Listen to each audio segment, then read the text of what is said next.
to episode 6 of the Unwavering Stance, everybody. I'm your host, Dark for Machines, joined by the Deedledo. No more Doe. Doe's going away. He's getting old yellered. Doe is retiring. We're yeah. taking it out back. It's getting the old yellow treatment. Sorry. No more Deedledo. It's Deedledo. And SlimB 44 and our special guest tonight, Quantrik. Welcome. Hey, Thanks for having me. Hey. I will say this real quick. It's episode 7, but we're just gonna let it run. It's not. It's 6. He said 6 last night on the last recording. No, but, it was No, I 5. said 5 last night. What? We went over this already. He ended it with 6, and I was Slim. like, "Damn, this dude still didn't get it right." Slim, get your eye drops. You're high. No, it was definitely 5. We went over in the beginning. Come on, you're already derailing. Let's go. Let's get it. All right. Derailing. So, Mr. Quantrik, I'll let you start us off first. Give us a little bit of history about your whole PoE career. When did you start? What got you into the game? And then from there, tell us what you've been up to this league. And Sure. Cool. So I think the first league I played was Bloodlines and Torment League back when they had the hardcore, softcore when it was league different, split. Same as And that then mod. I probably played maybe like 4 or 5 leagues. I think the last one I remember was either Prophecy or Talisman. And then I stopped playing the game for quite a while. And I kind of came back in Betrayal League. I tried to play at the end of Delve, like during the downtime before the new patch. Mm-hmm. And I was like, what the fuck is going on? Like, why is there a mine? Because the way when I played the game, like the leagues were just like add a small thing into the map. That's like, right. Obviously, Bloodlines and Torment were very small leagues compared to what they do today. That's So right. like log in and I'm like, what are we doing? Why are we digging in this mine? There's monsters down here. This is too complicated. I'm just gonna wait for the new league to launch and play then. Then I didn't touch Delve League until pretty much the endless Delve event that they had. That was after Heist. I think. So. Yeah, it was at the end of Heist. Yeah, I didn't really know much about Delve until then. When did you wish that you had actually played the Delve League? I mean, it's okay. It's okay. Okay, just wondering because a lot of people were like, "I skipped it," and then after that fiddling was with it, they're like, "Damn, I should have been playing it." And I was that like, was "I've one been of my there before." favorite leagues. Delve. I've been Delve there. was my I've been first there. level 100. I think I got enough Delve during the endless Delve event that I feel like I don't need more Delve.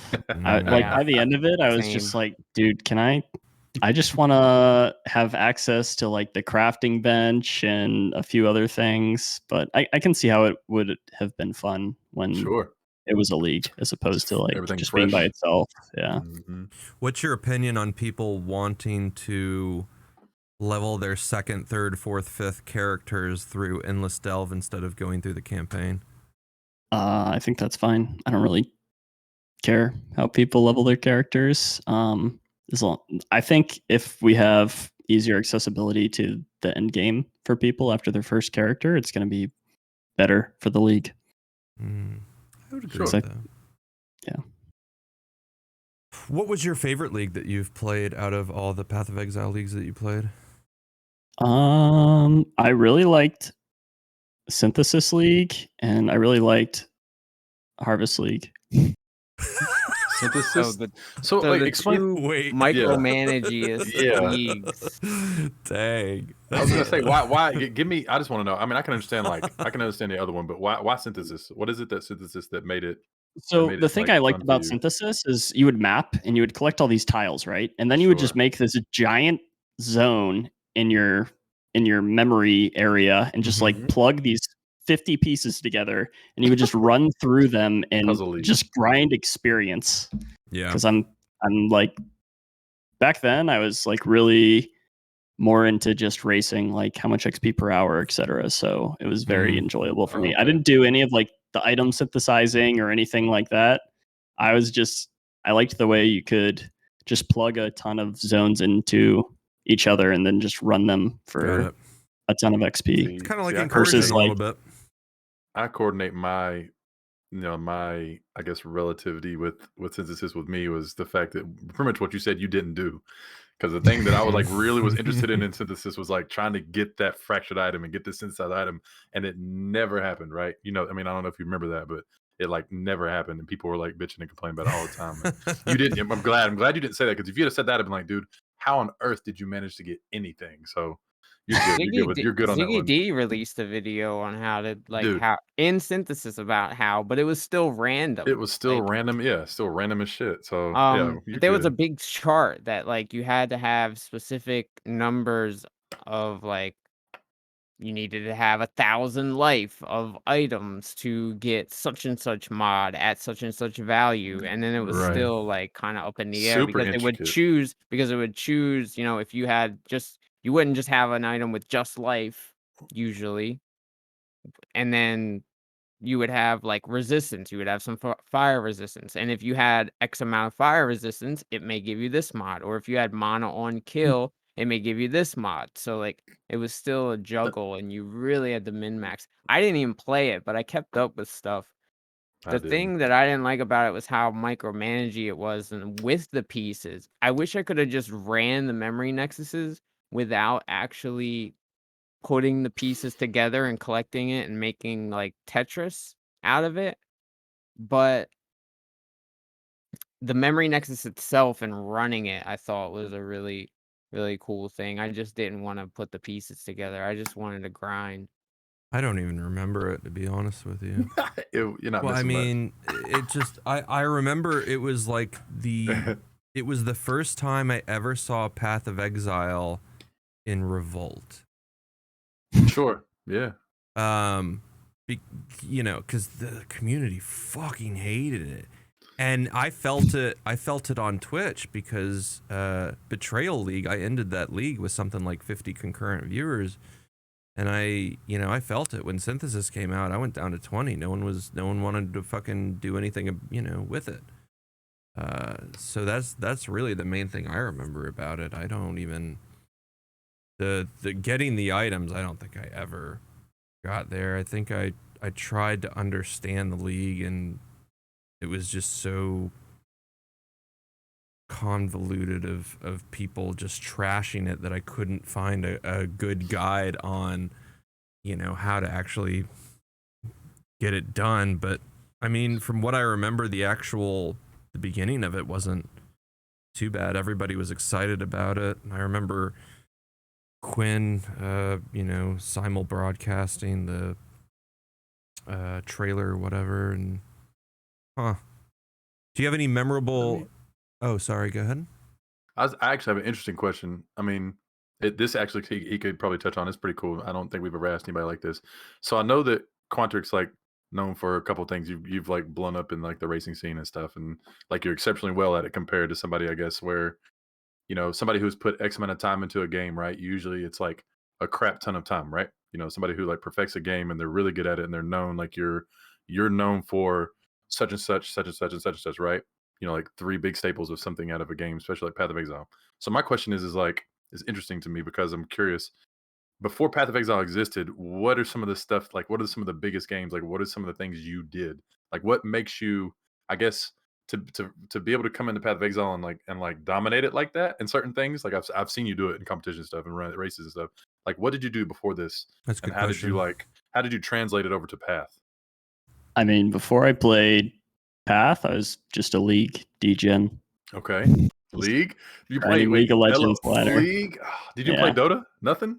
So I played League when it was in beta back in, I think, 2011 or 2010, like right when it came out. I hadn't played the original Dota. So growing up, my parents were like pretty strict. They wouldn't let me play games that were rated M for mature. So I didn't get to play like Diablo 2.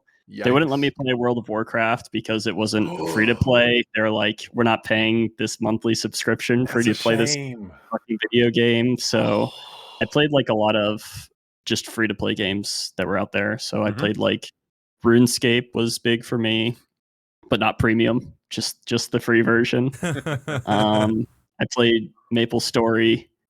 And then I played like some Korean MMORPGs for a while. One I really liked was like Continent of the Ninth. It kind of had like an action based combat system. It was like kind of like a fighting game for the PvP, but you also built your character with like RPG style gear.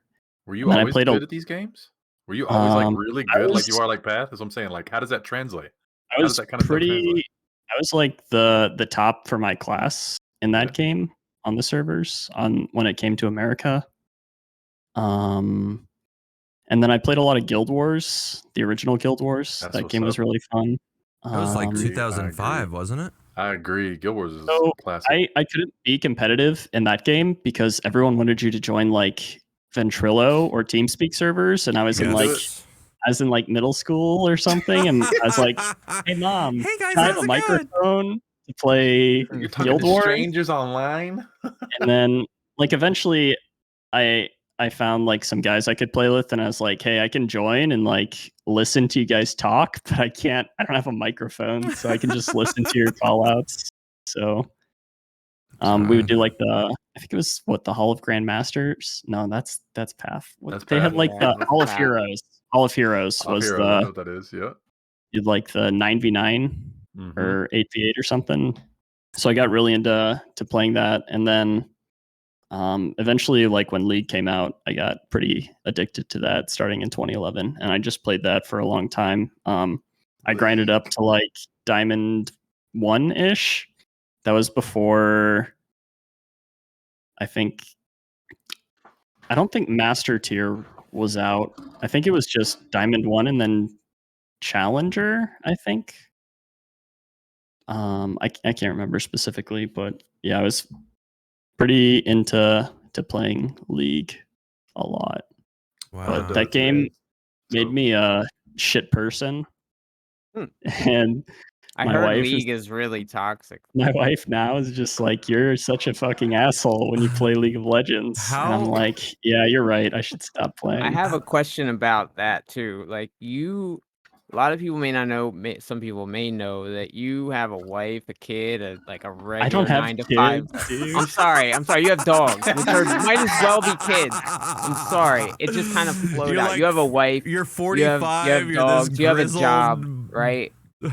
How do you balance like racing and practicing for racing and the home life and the job, but like all at once? It seems like it could be a lot to like juggle all at once when there's a lot like events going on.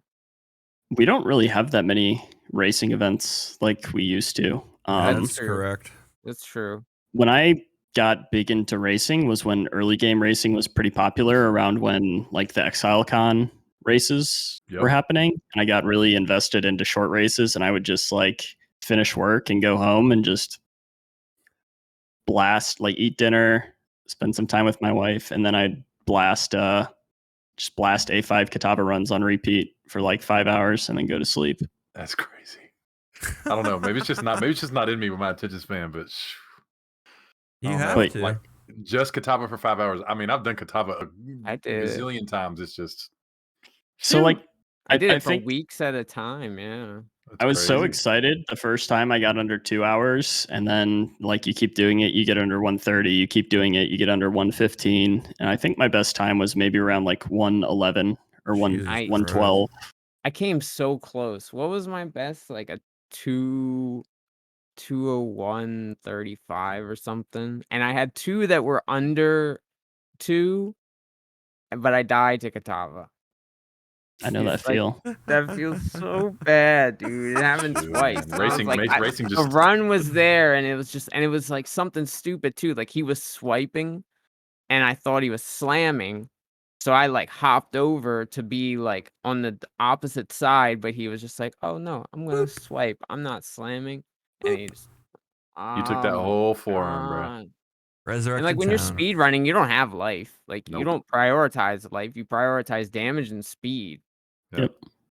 So that's crazy. See, I was just wondering because I was like, yeah, most of the time, like, you know, it's interesting to hear people like when they talk about, you know, like what they did before Path, because Path wasn't always around, and some, you know, most of the people it wasn't. Path was here before time. It's like one of those things where it's like, you know, you got certain people at a certain age bracket, right? And it wasn't around in '99. It wasn't people around. Created Path, and you know what I'm saying? Like, come on. it's just one of those things where it's like, it's curious, interesting to hear what people did before and like what they did that made them so good. And like sometimes like games don't click with people well. You know what I mean? And so, like even though they played a hardcore amount of games before, it doesn't mean it's going to click well Path. And some people translate well. And that's why I was like, I'm curious because this is like one of the first guys that's been like that I've actually spoke to that's actually like a big racer that I've actually been able to ask questions also. So I think I was curious. The thing about PoE that's different from a lot of other competitive games is it's a balance of game knowledge and also like micro or like mechanical skill. Yeah. So I think it's my attention. I just can't do it. I've always been big into like game knowledge and trying to understand everything about the game, and then the micro, I guess, it's just from practice. Yeah, you get it with like muscle memory and just doing it a lot. And I was gonna say, PoE wasn't around in '97 when I was gaming, so like, come on. It wasn't. Well, you didn't have the right copies then. They were playing. They were probably playing Diablo 1. You know what I had? You know what got me in? You know what got me into like early RPGs? I had a game called Neverwinter Nights. Oh, I love that on game. Computer. Yep. And that really got me. That game was fantastic. It looked amazing too. For what it was. It's like early 2000s game. Oh, so good. Diablo 2 is all I had in this genre. So yeah, I guess it was early 2000s. I was gonna say maybe late 90s, but it wasn't. I don't think. The day Diablo 2 came out, my mom like went to bed at like 7 o'clock, and my friend was playing it on my mom's computer in the living room. I was playing on my computer. Yeah, she comes back out at like 6 in the morning. We're like, what are you doing? What are you doing out of your room? She's like, what? It's time for me to go to work. What are you talking about? And we're like, what? I got a similar story. First time I ever touched Diablo 2 was a friend of mine. He had dial-up. He lived out in the country, out in the sticks, where the internet was very dial-up. So like, listen, we would have sleepovers. We're in middle school. He's like 8th grade, and I'm in 7th grade. And like in a short story, I'd spend the night. We'd hang out, eat dinner and stuff, hang out with parents, and the parents would go to bed. Well, his dad liked to lurk at night and get up and go get the milk jug and take a big jug of milk in the kitchen, but he had to walk by the living room. So we'd stay up and play, and we would take turns. Like he'd play for like 30 minutes, and I'd watch because I'd never played before. He played 30 minutes on his barbarian. He would show me stuff that barbarians could do, and all of a sudden I was like, man, I want to play this. He goes, what would you play? I said, no idea. So he showed me around the characters, this and that. As he showed me the characters, here comes his dad trotting down the hallway. And we're like, oh shit. We'd hit the monitor, turn off the monitor. Everybody kick back, cut off all the lights. We're like, we're sleeping in the living room, right? he would go to the kitchen. You could see the refrigerator door light up, and then he would grab an orange or something, right? And he'd pour him a glass and he would chug it.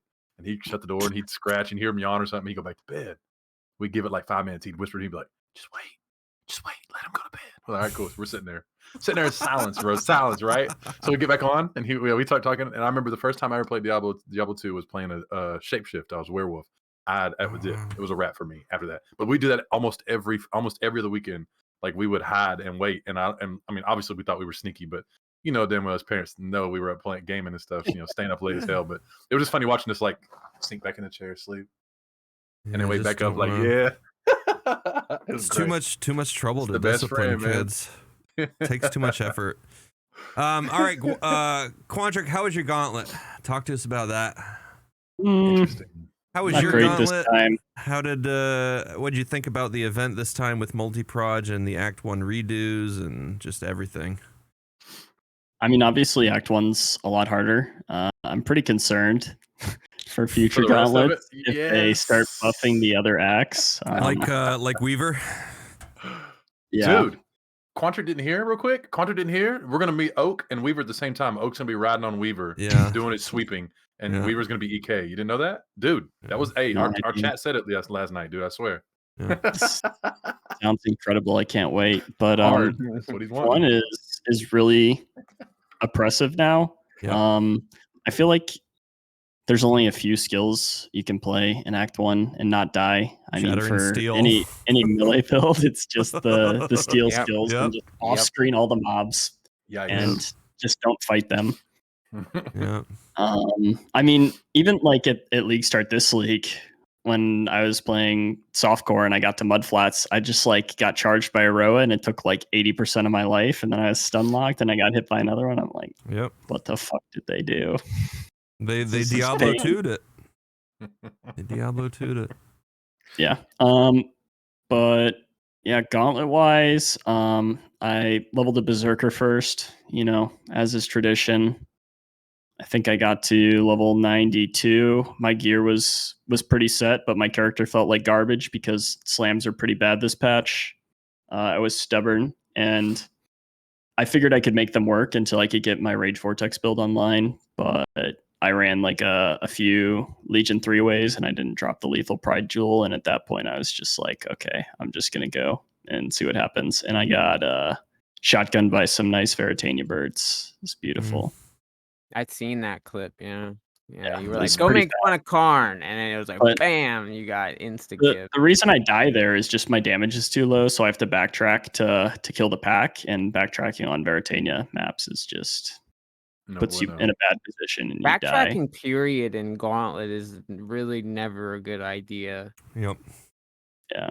It puts you in the line of fire, and I try to tell people if they're having trouble with things, like, you always want to keep moving forward because the mobs will target you. Say you're here, when they see you and you're moving forward, they're going to target back there. Yeah, if you behind you. see them and then say, oh shit, and run backwards, that you're going to be right back where you were, and that's where they were targeting. If you keep kind of moving forward, obviously there's some exceptions with some different skills that may line of sight and actually go straight towards you, but for the most part, you know, like, Yeah. moving forward. I don't know if you guys have noticed, but Hail Rake, this patch kind of predicts your movement. And I was like, oh god, are they gonna start doing that to all the other mobs? Like, imagine cannibals. Like, when you see them on your screen, they throw to where you're going to be walking instead of where you are, and we just all just get destroyed. It takes your game knowledges and flushes it down the toilet because it's all new shit you got to learn. Yeah, the Hail Rake fight feels so awkward for me this patch. I just like stand in one spot and wait for him to cast, and then I move. Otherwise, hated it. You can kind of still juke him if you like move your mouse over and like click and then go back the other way. Like, tricked you, because like he tracks where your mouse is. So like if you like do a quick one way and then back, he'll go the one way. But what you got to do is just you gotta just back steel up and off screen him. Yeah, and what you got to do is not be in range of his attack. You cannot be in melee range. So just shit on all the melee characters. Yeah. So bad. Of all melee characters level with splitting steel anyway, so it's not that exactly. Even if you're Marauder, you just play Duelist through the you Twilight Strand. Yep. Aye. So after my Berserker died, I rolled a Toxic Rain Scion.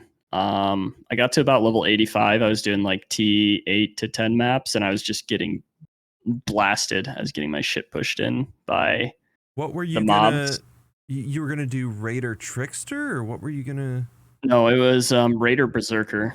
Oh. So the rage gives you stun immunity. It gets you get and then you get like a bunch of attack speed, so it's like a damage multiplier for Toxic Rain. Do you like Rage Vortex? Is that any good?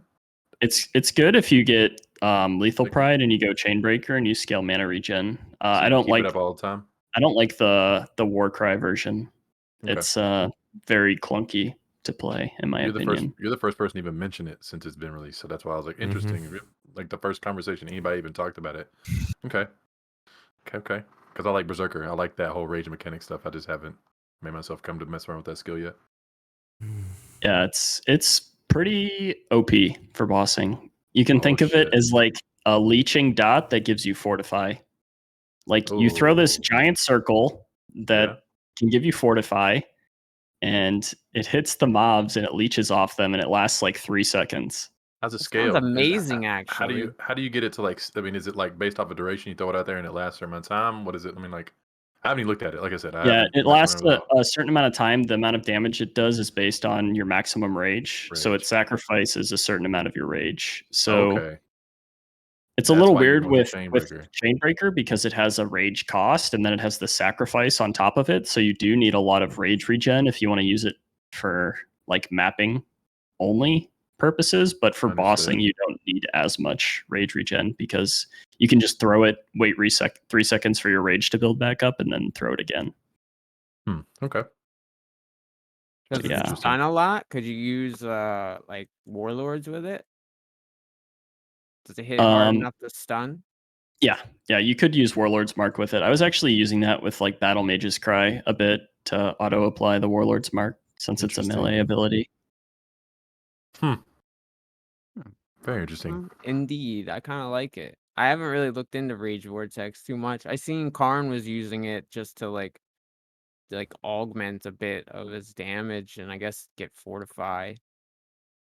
Yeah, I played a version of it in softcore on a Berserker at like the start of this league, and the Rage Vortex pretty much covers the entire screen. My character has like 20 rage regen per second, so it's pretty. I think it's like 20 million DPS, so it's pretty. That's ridiculous, dude. ridiculous. Well, Wow. that'll get dumpstered eventually. What weapon would you use? Would you use the heist weapon with the I do. 10 rage? I do use the heist weapon on it. Yeah. What's it called? It's called a Psychotic Axe. It gives you plus 10 maximum rage. Okay. So the base axe, got it. Yeah. Huh. Yeah. So, anyways, back to like the Gauntlet experience, the pain. Yeah. So I basically ditched my Scion and started leveling a Raider, and I hit level 90, I think, in a little under like 18 hours, and then. I got all my gear done probably like 24-ish hours into the character, and that was about 30 hours before the league ended. So I was planning to push to level 95 and then attempt a bunch of the bosses, but I got slapped by the geode boss. I was not aware. Chaos. Yeah, so he does a glacial cascade ability, and it's all hits or all misses since it's a spell. So if you don't dodge it, it's like a 100% fizz, 50% converted to chaos, and then it gets all of the fizzes extra from the league modifiers. So it does. It just one shot my like 7.6k HP Raider. That was it. Do you remember what your chaos res was that when you? I think I was around minus 19. Ugh. Yeah, that sucks. Was that paint? That was Pain Champ? Quantrik Pain Champ? The character I think he's talking about. Yep. Character name, yeah. No, you didn't upload a rip clip? I was going to look at it real quick. No, I was playing off stream. Oh, no, off stream. That was hurt. Yeah, off stream. That's. I mean, that's how I ripped off stream. I've ripped off stream a couple times. I have many times. Speaking of like gearing in the Gauntlet, I felt like I geared up pretty well this Gauntlet in comparison to the other ones. Rog was just such a savior in my opinion for that. Rog winning. He really did help out a lot, but that also hard, like, because that's where I got my Warlord ring from, and I did kind of luck out. One of the first like high level rings I got from him went Warlord, and then I just reforged Caster until I got it, and then I ran turns over and over until I dropped a 6th link that I could use, and my shield I crafted pretty early. Did you end up getting a 6th link from the Invasion Atlas passive? Yeah, turns. Okay. I sent to you. And yeah, I got 3 6 links from that. Got it. Yeah, that's wild. That's the way to go. If you need a quick 6 link, farm turns with exotic goods. I can see them nerfing. I'm a believer now. Before I hope they don't nerf it, but yeah, I hope they don't either. I know them, so because it takes some farming. It does. Like you're not gonna get it on your first one. You might, obviously, because it's RNG, but it gives a lot of other stuff like silver coins. It gives chisels. It gives stacks of like chromes or whatever, like stacks of currency. It gives 5 links, and it's all different bases. So you may drop a 5 or 6 link int base, and you're a melee character, and you can't use it. Yep. Yeah. Or you may be a spellcaster and you drop an armor base and you can't use it. Or you drop a 6 link bow and you're like, I'm freaking running spells, or I'm running, blah blah blah. So it's not like it's like straight Guarantee. ahead Yeah. guarantee thing, you're gonna have to put some time into it. And usually, saying usually, not all the time. Usually, if there's like something to where it's not just like run out, do it, bam, you got it. Usually they'll let stuff like that go, and it's been there for a minute. Like it's not like it's new. Yeah, I It's feel new like to it's new to Stark. the item drop philosophy that they talk about a lot, where they like these random The RNG like based. RNG based like good drops that you can get that you feel good about them dropping. So Mhm. I don't think they'll take it out of the game. They might adjust the drop rates a bit, I guess, if they want to nerf it, but I can't see them taking it away because every time they talk, they like that anything can drop anything and it's gonna Yeah. feel good to get this great item off the ground. And I feel like exotic goods just embodies that ideology so well. Yeah. It's not deterministic.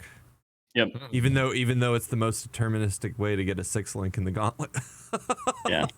So what Yeah. what the TR players were doing actually was they were running a one stone turns end, which puts your terrace as the only T7 on your Atlas, where you can farm your porcupine card while you're running turns end, and you also run your prophecies at the same time to get multi-mod.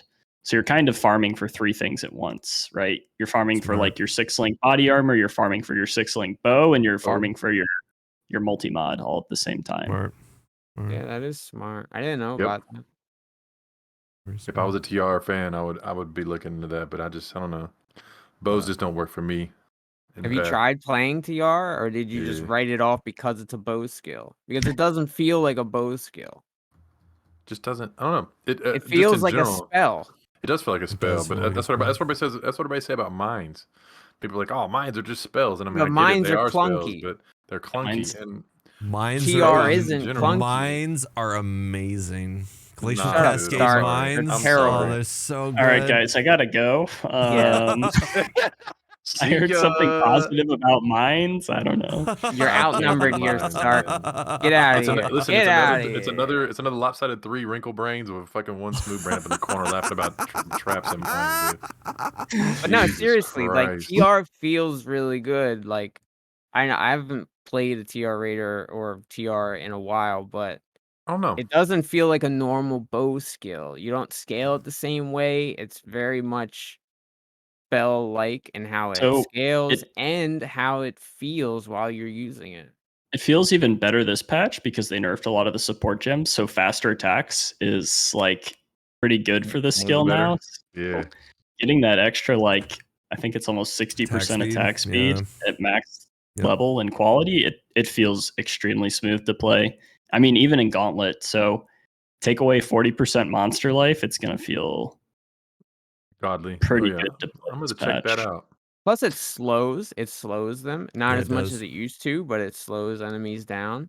Take for granted, man. I played TR back when it first came out. You know, like everybody wants to that's play the in new skills Delve and League. stuff. So Yeah, but that was in Delve. That's when I know that's what I'm trying to basically say. I last mean, played I it. don't know. I gave it a couple Except tries for and I my was just like, I speed just can't runs. do My it. speed runs, I played TR mines, but I only threw the mines for the bosses. That was it. It was Caustic, Mirage, Pierce, and then TR, Blast Chain, and either Swift Assembly or Void Manip, however I was running it at the time. I think Toxic mostly I went Rain Mines. Let's go. only for the bosses though, because it deleted them. It literally just deletes bosses. You prelay all your mines Stop and then it.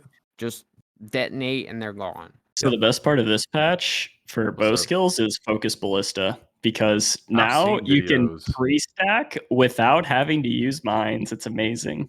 Yeah. Crazy. I've Wait, seen I some wanted to insane videos. make a build with Focus Ballista. What is I Focus dropped Ballista? Oh, the new skill.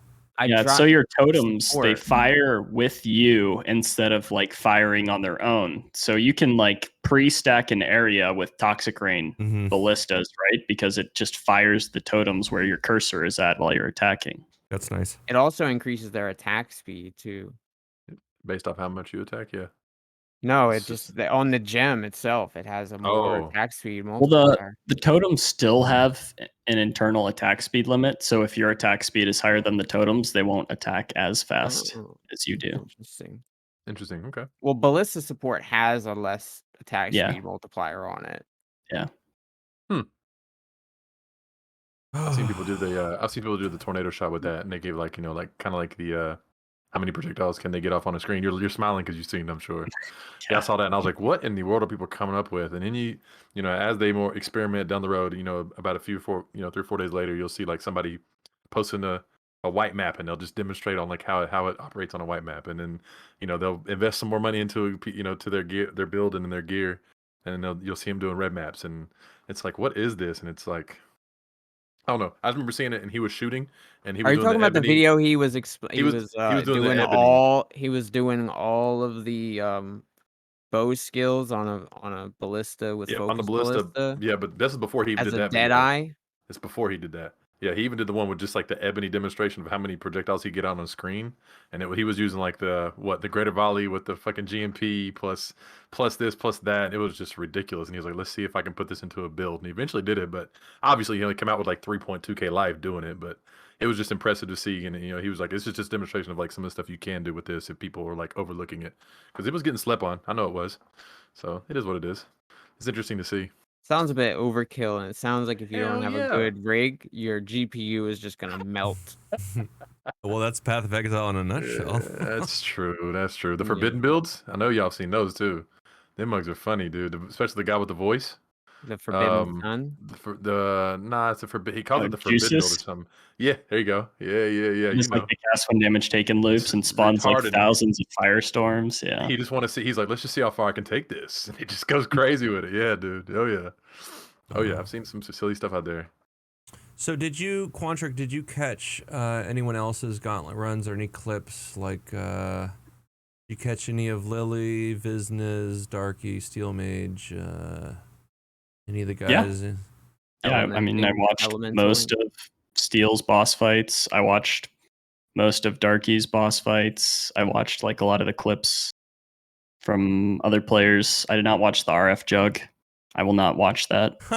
It took so long. Like I only seen it because I was watching some of Steel's stream while he was watching it, and it took so long. He was trying to collect any data, dude. Oh my god! I don't need that. I give him mad data. props. I give him mad props for running that and actually doing as well as he did. Like that's kind of crazy. Can we talk about Steel's Cirrus kill though? How sloppy that was. Yeah, that was. I mean, to me, all he had to do in that fight was not get stacks from the quad beam. Like his character was strong enough at that point that he could tank all of the abilities basically. If he beam, dude, yeah. Like had Molten Shell up and Fortify up and pressed his life flasks, there was no chance that he was going to die. So and he did, and he almost shield charged into a damn the storm. Yeah, and the storm. Yeah. So the most dangerous part of that fight is when he logged out and he went back into the fight, and there are those two storms on the doorway. Because if he had moved his character at all after going through the doorway, he would have instantly died. Yeah. I think we've all had that happen to us at some point, especially back in the day before they fixed that. No, after you log out and you have to go back into the arena, like the door that you walk through, the storms can like move onto that doorway. So if you zone back into the arena and you're just like holding down left click, you'll just instantly die to the storms there. So you just like see Steel zone in and he's just like they'll disperse out of his chair. They'll disperse quickly now, What which they didn't used to. But yeah, like Quantrik's saying, if you just run straight out, you're gonna die. What a well-designed fight. Stop. It's not so bad anymore. Like once you learn the mechanics, and I used to hate that fight. But after some of the redos and rebalances, and once you actually learn the mechanics and what's going on and what you're supposed to do in certain situations, it's not that bad. Whoa. So when we're talking about the righteous fire guy, was he a chieftain or was he a jug? He was a jug. What was his? Was it fusion? Oh, elementaling. Elementaling. He was like rank 3 Marauder. Rank 3 class, yeah, rank 3 Marauder. What did he die to? Uber Aziri. His rip clip is on the site. Yeah, he's ranked like I'm looking at it. 50 something. He got clipped by a flame blast, which you would think an RF jug with Right? with 10,000 life would be able to tank Right? that. You would think. He must have got crit. Wow. Had to have. Yeah, my last experience with Sirius SA was fucking where you get stuck on the steps. He'd put you in the circles and the steps block you off. Man, so what happens they is changed that a was long not time fun. ago. Yeah, that's what I'm saying. He gets clipped by the flame blast and panic flame dashes into a storm call. That's how he dies. He actually tanked the flame blast. It did like 6k to him, but then he like panics that he got hit by it and flame dashes into one of the yellow storm calls, and those things do like those things can do up to like 20k damage. They're like insta death if you get hit by that. Really? I've never been hit by them, but I just know usually the flame blast is what gets people. Oh yeah, I see it now. Yeah, good call. It's the infused storm call or whatever it is. He did survive the flame blast. Yeah, he could have just took him down to 4k. It was a 6,000 hit there about, and then he walked right into it. Yep. Wow. Good call. Good eye. Man. What about Karn's death? What happened to this one? Let me see. I haven't catch that one. Let me see. Karn always has funny rips. I don't know why, but they're always just comical to me. So there's like a tech to build up rage where you use chain hook and you hit the hydrosphere and it like ramps your rage up for the fight. So when the brain was coming down, Karn put his hydrosphere down and like started hitting it with his chain hook, but apparently he had pressed his worm flask at some point and the worms were still on the ground. So your chain hook prioritizes enemies over the hydrosphere. So he chain hooks to the worm, which pulls him into the brain phase's explosion arena, and he gets one shot.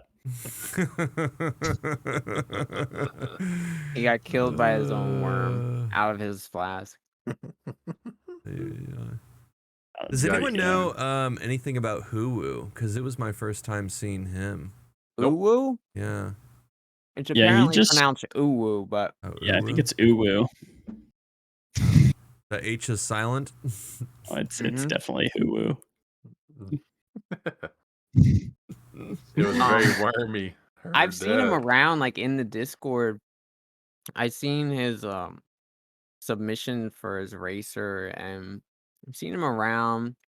He came in my chat actually before Gauntlet started and said that he was gonna go for my bounty. Oh, that's cool. I said, oh, word. I'm like looking forward to seeing people try to get that done. Like, what are you gonna? Let me pick your brain. What are you gonna do about it? How are you gonna do it? And he said, oh, I'm just gonna. It's an easy enough switch. I'm just gonna do shield crush, yada yada yada. But then he didn't end up doing it. Somebody else did it. On topic, right? We're talking about Gauntlet stuff, right? And I'm gonna ask him because, like I said, this is one of the conversations I haven't ever had. Got a chance to have with anybody. Sure, go ahead.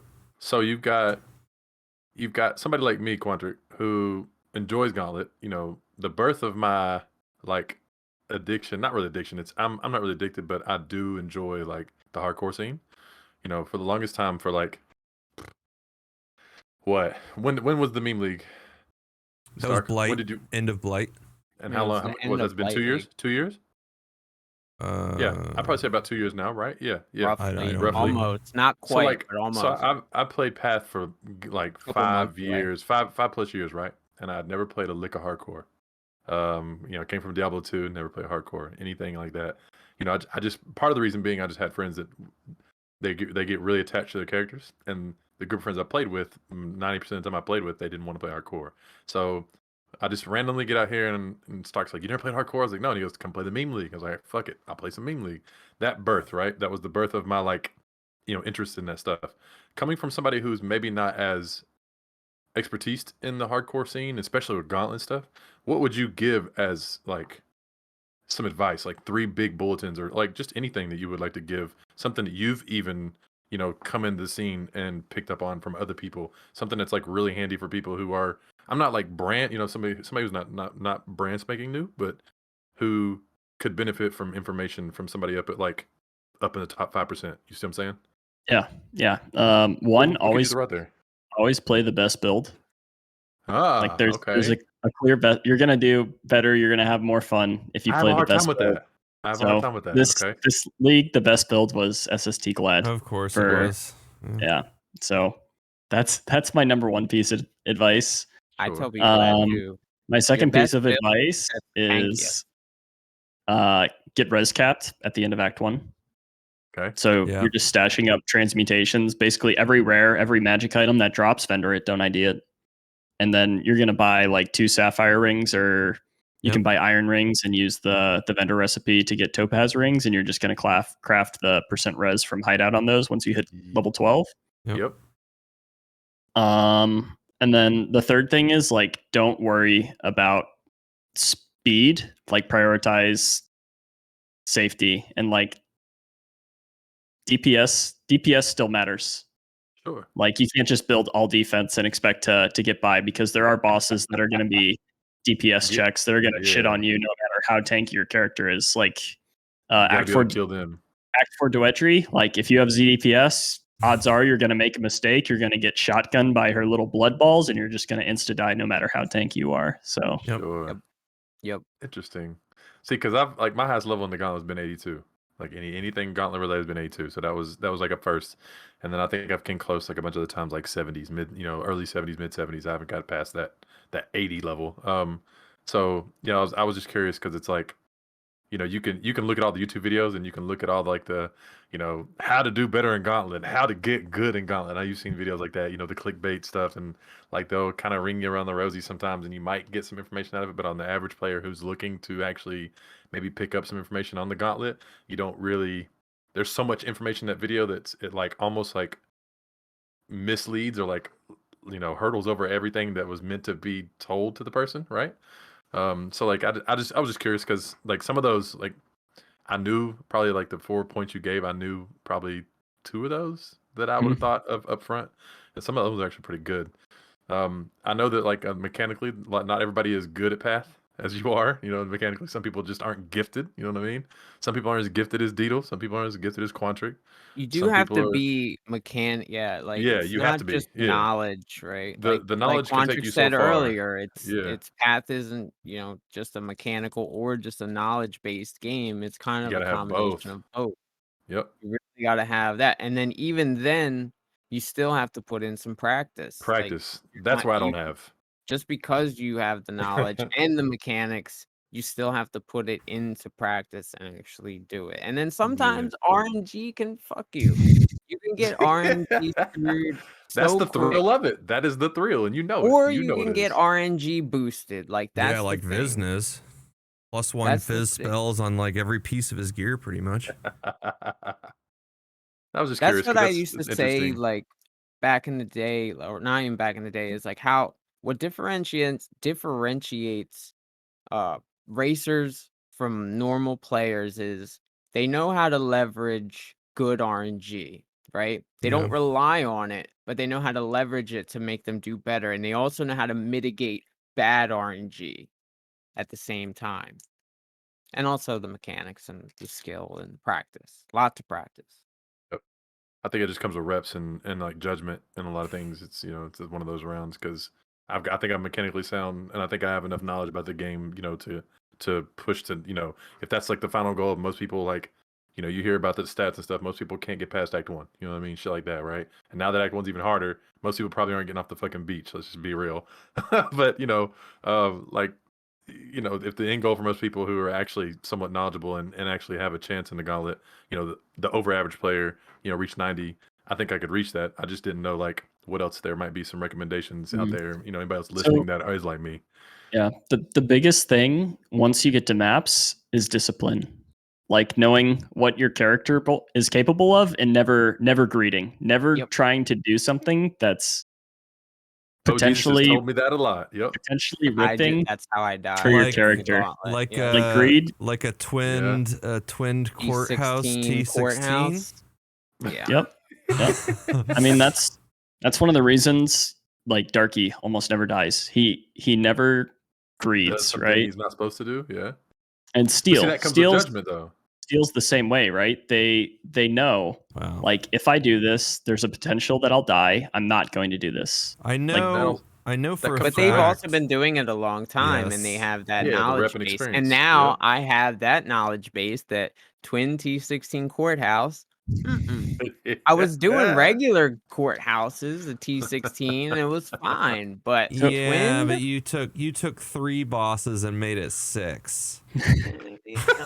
If you want like blanket tips for how to get to level 90 in Gauntlet, I would say, so the way like map experience works, you can pretty much run T5 maps, like up to T5 maps until I think about level 82 before you start hitting an experience penalty.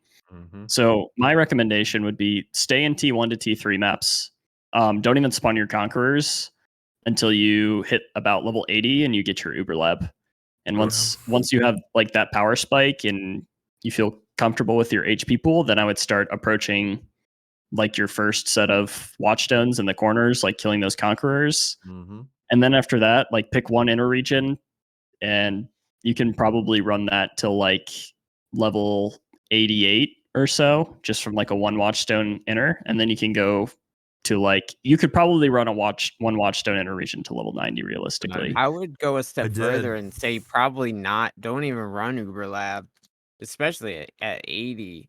If you're just trying to hit 90, like I didn't even get my last trial until like what 86. I mean, for Gladiator, Uber Lab is huge for being able to fight or for being able to do influence mob maps, because you get the additional spell block. And a lot of the things backwards. I did Blood in the Eyes, and then I went Versatile Combatant. You like the real pain. You don't want the bleed explosions. I went bleed explosions last. I wanted to survive. I wanted to survive. And I did until 94. So this was the first league I ever started solo self on hardcore, and I hit 90 before I even found Uber Lab, before I even found the last trial. Yep, I was gonna say. I didn't even get into red maps and hit 90. So ask him why he didn't get Uber Lab. Go ahead. Quantrik's like, what? Ask him why he didn't get it. Ask him. Were you using the offerings in the map device? You fucking clown. So I wanted statistically to self-infliction. I wanted statistically to see if it was possible to get Uber Lab without using the offerings of the map device. Every day he bitched about it. I said, how many offerings you got? Like 12 sitting around there? Are you using your offerings in your map device? I think 10. I think I had 10 Jesus offerings. Christ, dude. That's a new thing, though. That's a new addition. Yeah, but you know what's funny? You probably could have hit the first one and probably would have got your Uber Lab. And I told you about it like a million times. Yeah, but by the time I was ready to use the offerings, Gauntlet had rolled around, and I started doing that. You don't even have to run them. You can just like put them and they open up the zone, and you can just put the next one in. I know. And see, I did it when I started softcore league, the last month of league or whatever. I know. If you don't know, now you know. So a few patches back, I used to just do Awakener 5 runs on repeat, just seeing like how fast I could get my Awakener 5 kill time. And like from that, I just decided for those runs, it wasn't even worth it to do the lab trials and go for Uber Lab, because more often than not, you wouldn't even get it by level 90 when you would spawn Cyrus. But I mean, the team has consistently said that you don't need Uber Lab. It's not, it's like a 6. It's like a 6 link. It's like a treat. So you don't need it. So you don't need it. And that might segue us into the next topic. If we are in fact done talking about Gauntlet, I don't know if we are. Good stuff out there. I like that. Yeah. But if we are a lot of good pointers and tips. If we are in fact done talking about Gauntlet, we could start our next topic of the changes we saw in 3.15. And how our Mr. Special Guest Quantrik feels. Oh, wait, you got a Gauntlet thing? Time out. H has a question. Read it real quick. Maybe he can touch on just that real quick before we move. Okay, what league mechanic is decent for leveling in low-level maps, or alternatively, 85 to 90? Is Delve good, or is it too ribby? I would say Syndicate, right? I would say safe so houses. in white maps, once you're tanky enough, or if you're confident in your build and you're not going to die to the Syndicate, or you just like run the maps without like crafting them, or you craft them for non-damage modifiers, Syndicate is extremely good for XP. Delve is also good for XP, but it's very build Isn't that dependent Rippy? on whether or not it's Rippy.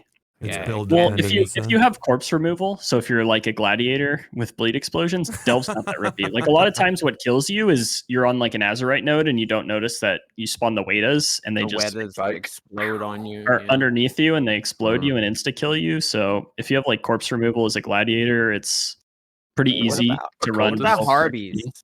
What about Harbingers and Valdos? Would you Is it recommend still that? good XP? I personally just didn't do Harbies I feel for like they XP take too long. this league. They're actually worth it for XP for leveling. But they can be really rippy depending on what mobs they spawn. So sometimes they can spawn those like bone husk Bone guys. spikers. I They hate them. spit like the spikes on the ground and then they They're my explode them into worst Sure. hated. billion I hate projectiles. I They're hate them worse than porcupines. yeah. Well, you can't deal with them as a gladiator, right? You can't explode the corpses of Right. the And not bone only that, but on you the see ground. the porcupines and you're like, oh, I should move back from this. Like the bone spikers or the bone husks, as they're called, they will throw the spikes where you're at and then explode them. And if you kill the one that threw the spikes at you, but there's another one, the other one can still explode the spikes on you. So Yeah. if there's multiples, it doesn't matter. Dunzo. If you Yep. kill both of them, the spikes will disappear. But if there's multiples, they can explode each other's spikes, Okay. which makes it, and they're really, really, really, really rippy. But pretty much all the league mechanics are extremely rippy in Gauntlet. Like Incursion is extremely Yeah. rippy. Yeah, with the Yeah. chaos Legion. spitters. Legion is Yup. a no, a huge no. Beyond can Beyond's be yeah. pretty rippy. Just run the white maps and maybe do Syndicate on those. Maybe. Maybe. You got to be careful though. Like sometimes if Taurus spawns with LMP and your Chaos Res is bad, you could just get insta sent to standard. So Oof. you got to be careful. Yep. All right. Quick- Changes, quick- baby, changes. Quick little heads up. We are on the main site again. Oh, hey! That's Are we what's number up. 3? We're number 2. We're number Okay. 2? Holy shit! No one's playing Path of Exile. So yeah, We're right if you- above Shaq. Oh, Everybody's ready. Everybody's ready for that in fresh, man. That Wow. new content, man. Elena. Everybody's ready, dude. Everybody's playing D2. That's true. D2 killed WoW is what I heard. Nobody's playing anything on World of Warcraft today. Period. Wow. Yeah. All right. Well, That's like funny. I said, if that game still exists in 2 weeks, I'll buy it. It will, dude. Trust me, it will. We could. People still been playing the regular version. What do you mean? What makes you think they're not gonna play the new and improved? You know, How new Because many- the hype will die down. How That's why. many But see- people have been playing the regular version? How many? For a lot, people, dude, they still 4. got dedicated. They got Yeah, dedicated. 4. I think 4. you I'm said done it with right. you. 4. I'm done with you. You 4. said it. 4. I'm just, That was a I'm good just answer. telling you. I'm just Mi- telling you, man. Mi- There are a lot of people Mr., who play just almost more Diablo 2 than they do Diablo 3. Just saying. So, Look, the LCZ or whatever, Mr. Llama and 3 I was other gonna people say have been llama, playing it. Yeah. Yeah. All right. So, Quantrik, which was your favorite change for 3.15? I mean, I did really like the new offerings in the map device. That was for getting like Uber Lab trials. I was extremely happy Wait, with that Yeah. change as an SSF player. was that for this league? No. Yeah. What? Why did I Mhm. think that was previous leagues? Because pretty you don't sure pay that was this league, attention. yeah. pay attention, bro. You don't Holy read patch shit. notes, bro. All right. Let me look. That- I'm pretty sure it was this league. I that they thought had it was the that. previous. I thought it was Ultimatum. I think it actually might have been last league. Actually. It says 3.14. What league was that? Was that Or That's last league? Ultimatum. Yeah, that was last league. Oh fuck. I guess that wasn't this league. All right. So Well, which shit. change did you like of 3.15? All right, let me go to the 3.15 patch notes real quick. I mean, look, that's the joke. Because if it's not sticking out in the front of your head, if it's not, if you can't think of it, that's the meme. I do like logbooks. I think logbooks are really fun. Mhm. Yeah, they are. I agree. Agreed. And I'm really upset that mine are stuck in purgatory from Gauntlet. Oh, did he tell you about that, Quantrik? Probably not. So none of my expedition locker, none of my heist locker, and none of my watchstones got transferred in the migrate from Gauntlet. So I reached out to support. I'm saying, hey, everything else migrated, all my maps, everything, all my remove onlys. I checked remove onlys. I checked Zana. I reached out to some other people to see if it was just an isolated incident, and they said they got everything in one go. What can I do, or what can you do to give me my stuff? I had like a half a locker full of logbooks I was just stacking up from Gauntlet. And they go, oh, well, it looks like you were online at the time of the migrate, and there's nothing we can really do for you. Your stuff is just lost in purgatory. You'll get it on the next realm maintenance patch whenever the realm goes down. So I say, okay, that's kind of weird, because I checked right before I logged off the night prior and nothing had migrated, and I checked when I got on and things had migrated. But that doesn't, that's kind of irrelevant. What time did that occur? They didn't answer me, probably because I said it was irrelevant. They said, and I say, well, do we have an ETA on the next patch? Because we're like 20 days or so from league ending. How many patches are we gonna get? Yeah, it ends on the 18th. Probably not a lot. And they said that's not something we could speculate on at this time. So I'm Probably gonna be probably league in. You'll probably get through this shit at the end of the league, dog. at the end of the league, which my plan was to save them all, because I have I have a couple in HCSSF, and I was gonna go challenge hunting with them. Try to get the conditionals, since GGG loves conditional boss kills, and just run them, make a day out of it, and just run all my logbooks and try to get my conditional challenges. So basically, they told me, yeah, you're basically SOL. There's nothing we could do, and we don't have an answer for you. You'll get it when you get it. Your shit's in purgatory.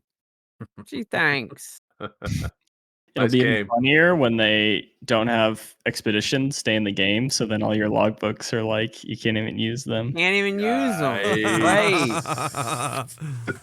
Right. Well, they did say, Chris did say that, when it does go core, he didn't exactly say it was going to go core next league, but he said when it does, It'll go so core. it should come in at some point, maybe not right away, that the currency will be auto pickup, like Yes. Azerite, and account bound.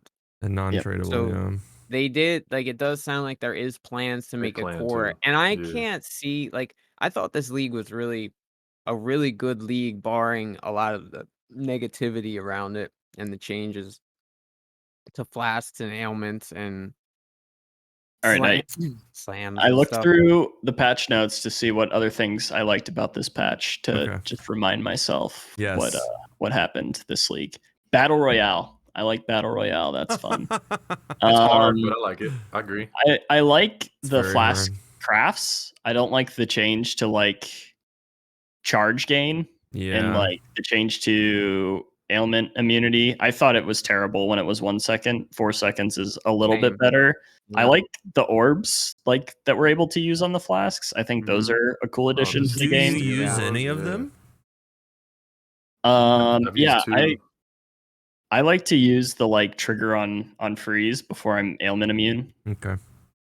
A lot of people do that. You know what I like to do? I was talking about it the other day, but I like to use the what is it? The enkindling orbs on a separate set of flasks. So I have a boss only set of flasks, because it doesn't gain charges Right. while it's in use. But a lot of bosses, like high tier bosses, you don't gain charges anyway.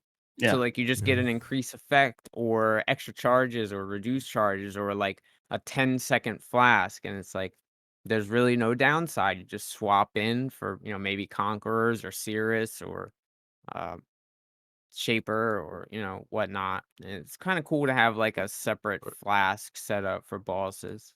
Forbidden Taste on Savage Hit was probably one of my favorite ones I picked up A on. lot of people have been doing that. Yeah, I was that running worked. Overflowing Chalice with increased effect. You have to have chaos resistance, or that flask will pretty much do more damage to you than the initial hit will. You can also people try it, dude. I've seen people try it.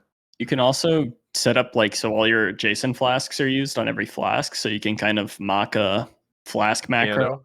Piano shit. You press one flask and it presses all of them. Is something cool you can do. So I like that cool change. Focus Ballista. I think I already highlighted that earlier. I thought that was really cool. I like a lot of the new gems. I talked about Rage Vortex earlier. That was a cool new gem they added. What other ones did you try? I tried Bone Shatter. How Oh God, the Quinn skill. How'd that go? Wait. I don't even know what Bone Shatter is. The Quinn Of skill. That's all course you need you to know. don't. It's a strike.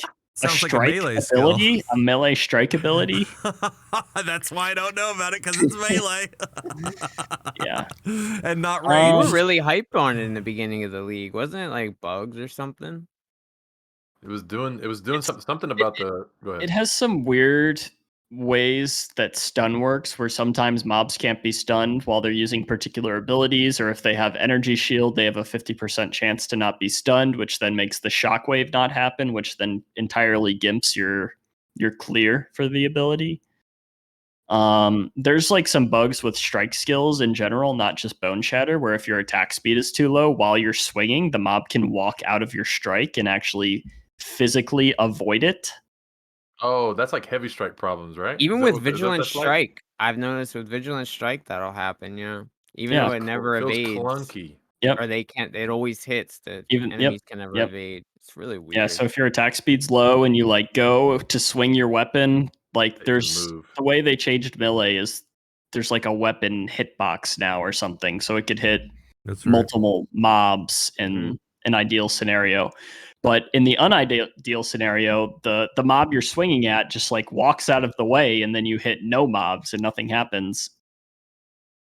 Yeah. It's So- glacial hammer with spines built into the hilt and no cold damage. Would you agree with that? It has a cool mechanic called trauma, where the more you hit, the more damage you do, but you also Oh. do damage to yourself. So you're able to Interesting. use that to do things like chill yourself. You can trigger cast when damage taken setups. Oh wow. You That's can very get- interesting. The basic PoE players went Slayer because it was obvious, immune to physical reflect. So like I think But a lot it's of people not went it's, Slayer. it's not reflected It's not damage, reflect. so Slayer doesn't mitigate that. So what was it they were doing then when people went Slayer? They They went, just wanted the That makes AoE The AoE, okay. and I the assume that's strike what it was. range. So Slayer gets like +4 melee strike range and 60% Okay. AoE from the Ascendancy. which is That really makes sense. big for that. Yep, that makes sense then. I can see What that. about Shield Crush? Didn't you? Weren't hate that that was like your skill. second? Oh, Wasn't that? what? But weren't you like Is it big clunky hype to you? on it in the Is it beginning? clunky? Feels freaking Wasn't that like your garbage. second tier? Like it was like Boy. Bone Shatter and then Shield Crush was your list. Wait a minute. I want to know. Shots Give me okay, let's fired. ready. One or two words why it's garbage. In 2 words, can you do it? Can't. In You 2 words. can't Oh no, say yeah, you can. two- Yes, let's see if you can see how crafty it is. In 2 words, what's garbage about it? It's clunky.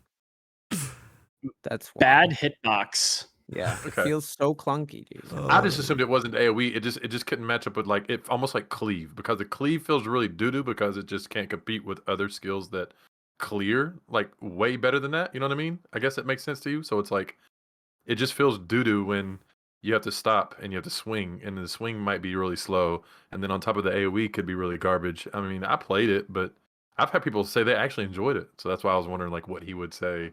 Bad People hitbox. have, Interesting. yeah. So the Interesting. way it works, it has the overlapping waves, right?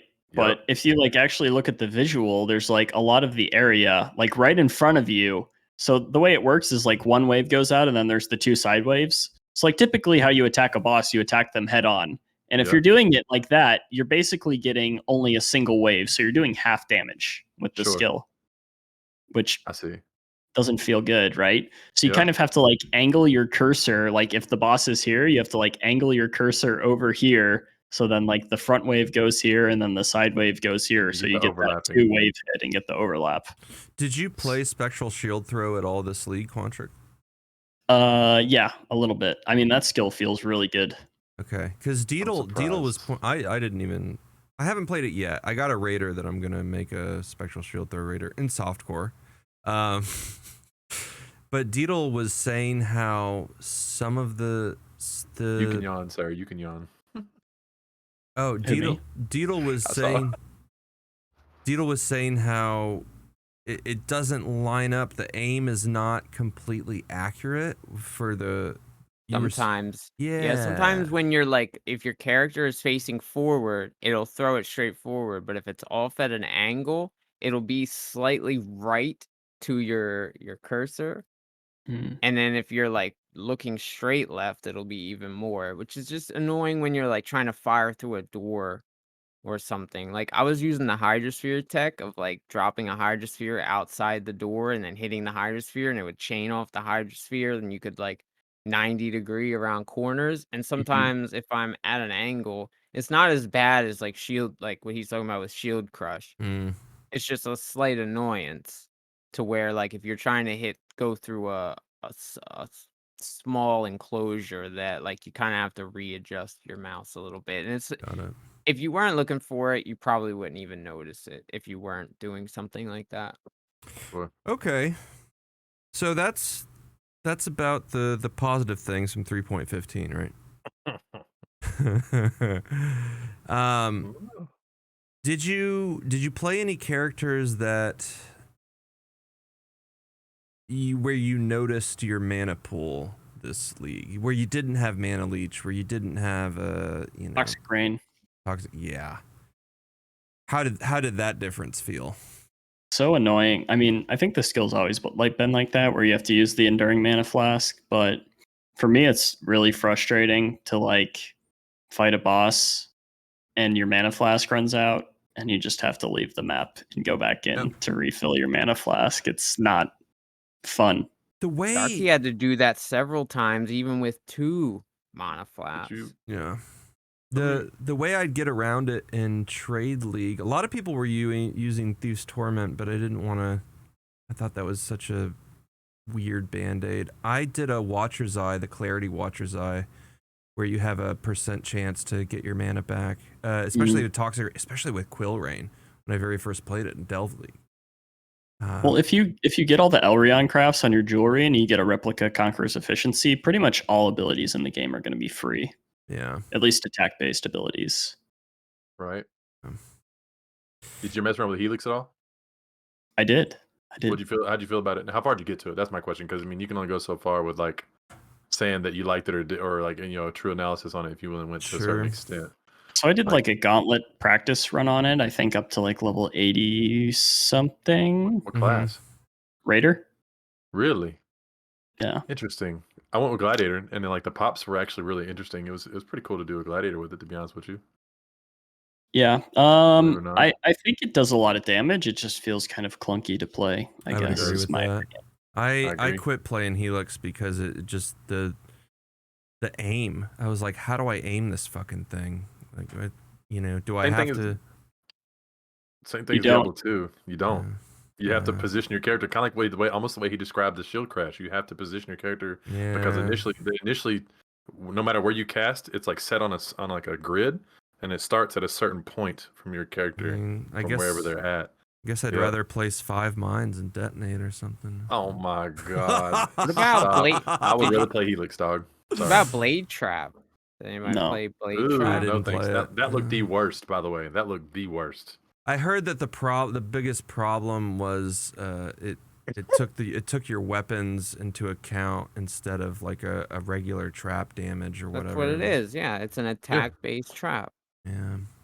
Yeah, so you get like fast-hitting, high DPS daggers or claws.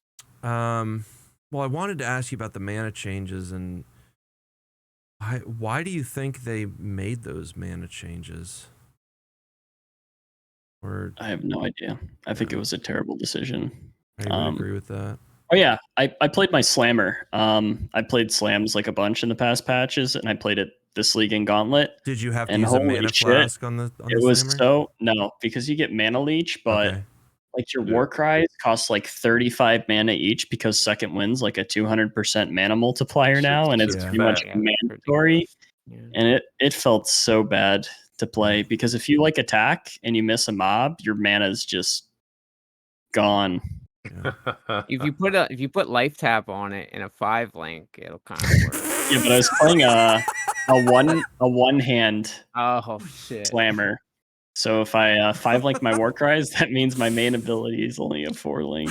I started as Earth Shatter champion. I had to do life tap on my shit. I can't say nothing. So. And I used life tap on my main ability and my war cries because I got tired of it real quick. God. Yeah. And I said, I'm not doing this anymore. We've already discussed how we don't like flask charge. I don't I don't understand where that decision came from to make flash charge generation half, to just half it. Like, why? Bro, I gave up trying to figure out, to be honest with you. Like I said, I made that video Why and do stuff. they I just, want? Well, yeah, From what I they didn't see said it. though, like I don't know. when they first generated the flash charge system, we had much less monsters in the end game. The density was nowhere near it is today. So by their thinking, they were like, okay, well, But they the also density had. is rose by X amount, but the flash charge generation has stayed the same. Maybe we need to balance this back out. And I how many definitely concurrent players did they have when the monsters were barely in the game? right, but you see what I'm saying though? That's not really what we're talking about. Like we're talking about proportion of monsters for the charges that you're gaining from them. We're not talking about players versus monsters. I don't think that they balanced it correctly, and I don't think they think they balanced it I correctly. hope They've so. even said that they thought that, they feel like Flash are in a bad place right now, and they feel like they basically made a mistake with it, and they're planning on fixing it. So I don't I know th- if that means they think flash charge generation's been in a bad place, though. So Obviously, flasks are in a bad place. I'm fine actually with them nerfing flask charge generation. My only ask is they would give us back some of the defensive power somewhere else. Yeah, yes, I think Because everybody's asking that. a lot of the defense that characters were getting last patch was on flasks, Yep. and you would have Yep. that yes, up pretty much all the time. yes. And they just took that away, and they didn't give us anything anywhere to compensate, right? Yep. Once Not once only you that, take but once you take that, they cut everything in half. Like they cut granite in half. They cut it's jade in half. They cut quartz in half. Like what they did the classic, GGG triple and quadruple nerf on it. had a conversation with a dude, and he was saying once you take those defenses away from people, there was nothing else they had. Assault. You know, Yeah, at they that point, murdered Assault's you know, like useless assault. once you now. take that stuff away, it was like You they got to didn't have replace it. It's stuff. fine to like balance things and rebalance uh mechanics like that, but We you already can't just struggle with take defenses, things like we talked away. about. Exactly. We talked about this the other night, but you can't just take things away from people and not really give a replacement, even if it takes a bit of investment to get here, to get there, not all or nothing, but I just Right? you got to have something in replacement, and the state of defense is in a very poor I place right now in I Path of scratch my Exile. head on what is it that they think we are supposed to do as players to defend? Do they think we're just supposed to keep zigzagging playing and, Dark Souls, dude. not So get hit? you're supposed to play Raider or Gladiator is what you're That's supposed it to do. right now. Right. Yeah, exactly. He nailed it. That's your Or Necromancer. choices. You gotta go Yeah. Necromancer with offering. You know And what I'm it's saying? like, you got a you know, mistress. they had 300,000 concurrent players on launch days previously because of their build diversity, or because of their, what is PoE known for? It's known for having classes all around the tree, so you don't have to be pigeonholed into one whole, one thing. So I Well, don't I understand. believe we're human at the end of the day. I do Yeah. believe that people make mistakes. You know, I do believe that. And like I Agreed. said, it's one thing for like a company to not acknowledge and come out and be like, hey, we messed up, we fucked up, sorry. We on it. I get it. And everybody, you guys can probably think of your game. Think about it. In your gaming days, you can think of probably a few companies who like literally don't ever say, "I'm sorry. Hey, let me fix this." Whatever. I mean, at least they're in the right direction. It's in the right step of being like, "We fucked up. We're gonna Have work on you, it. Give us a minute." You know what I'm saying? I Like, agree. yeah, I agree. I'm with that. I am, because there are plenty of companies that don't apologize. sure. Quantrik, have you seen the 3 interviews that Chris went around and did? The one with the yeah. Ziz and Math? Yeah, okay. Did anything stick out to you that he said in any of those? They're nerfing Fortify, hard mode, chase uniques. What a Tell me about the hard mode, brother. How do you Tell me feel about about the hard mode? Yeah, Yeah, we tell us might about as it, bro. well. Are you on the dark side or the good side? What's up? Tell me about it. I mean, I'll probably try it out. Are you thumbs up or thumbs down about it? That's the first thing. I'll let you know after I play it. I'm not going to make any assumptions. Okay. Like I'll definitely try it out and like play it and see how There it you go, is. Stark. I think he's with us, Stark. We had Dadbot on here last podcast, and he mentioned being upset that they were going to take resources away from Path of Exile to focus on hard mode to to focus development on there when they should be developing for the core game. I think that's their decision entirely. Like it's their company, right? That is true. Like they get to choose the direction their company goes. It's not our place to tell them what they should spend their development time on if they think it's going to benefit the company and make the game better. I think we should let them make that judgment call. That's another they've delivered a pretty good game so far. Hope it does. See, we didn't talk about that at all last night. Not we were only on that, other but stuff. Yeah, yeah, that's a but good point. like from what they said, it's only a couple people. Like it's They like just- they Chris just- they and just then a fuck couple around, of yeah. people doing it on the weekends. And like I believe them because like if you look at the scope of what hard mode and what they're talking about it's going to be, I can't see it being like super intensive. And Stark, I think, brought up this fact the other day. It's like the same thing with the Xbox and the platform and the the console releases. Yes. And everybody got so upset that, oh my God, it's gonna take so much resources away from our base game and this and that. And like No, I think people it's were made all the in an game better. uproar. And if anything, it made the game better. Exactly. I think we've gotten more creative skills from having console versions and having the limited controller mechanics. I think we've gotten cool skills from that. Say it, Quantrik. What's up? I think it's also cool to see like a CEO who's excited about something so much in a game.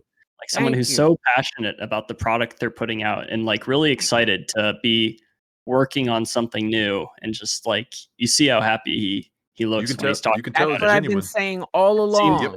Stark's really like good pissed off. He's so excited about it. I'm like, it's good that he's excited. Like it shows passion. Like if you have something exciting, it's genuine. And like, say you do something good, or like you're working on something that's exciting to you, or you receive something that's exciting, you tell people about it. You gush over it. You're like, hey, check this out. Blah blah blah.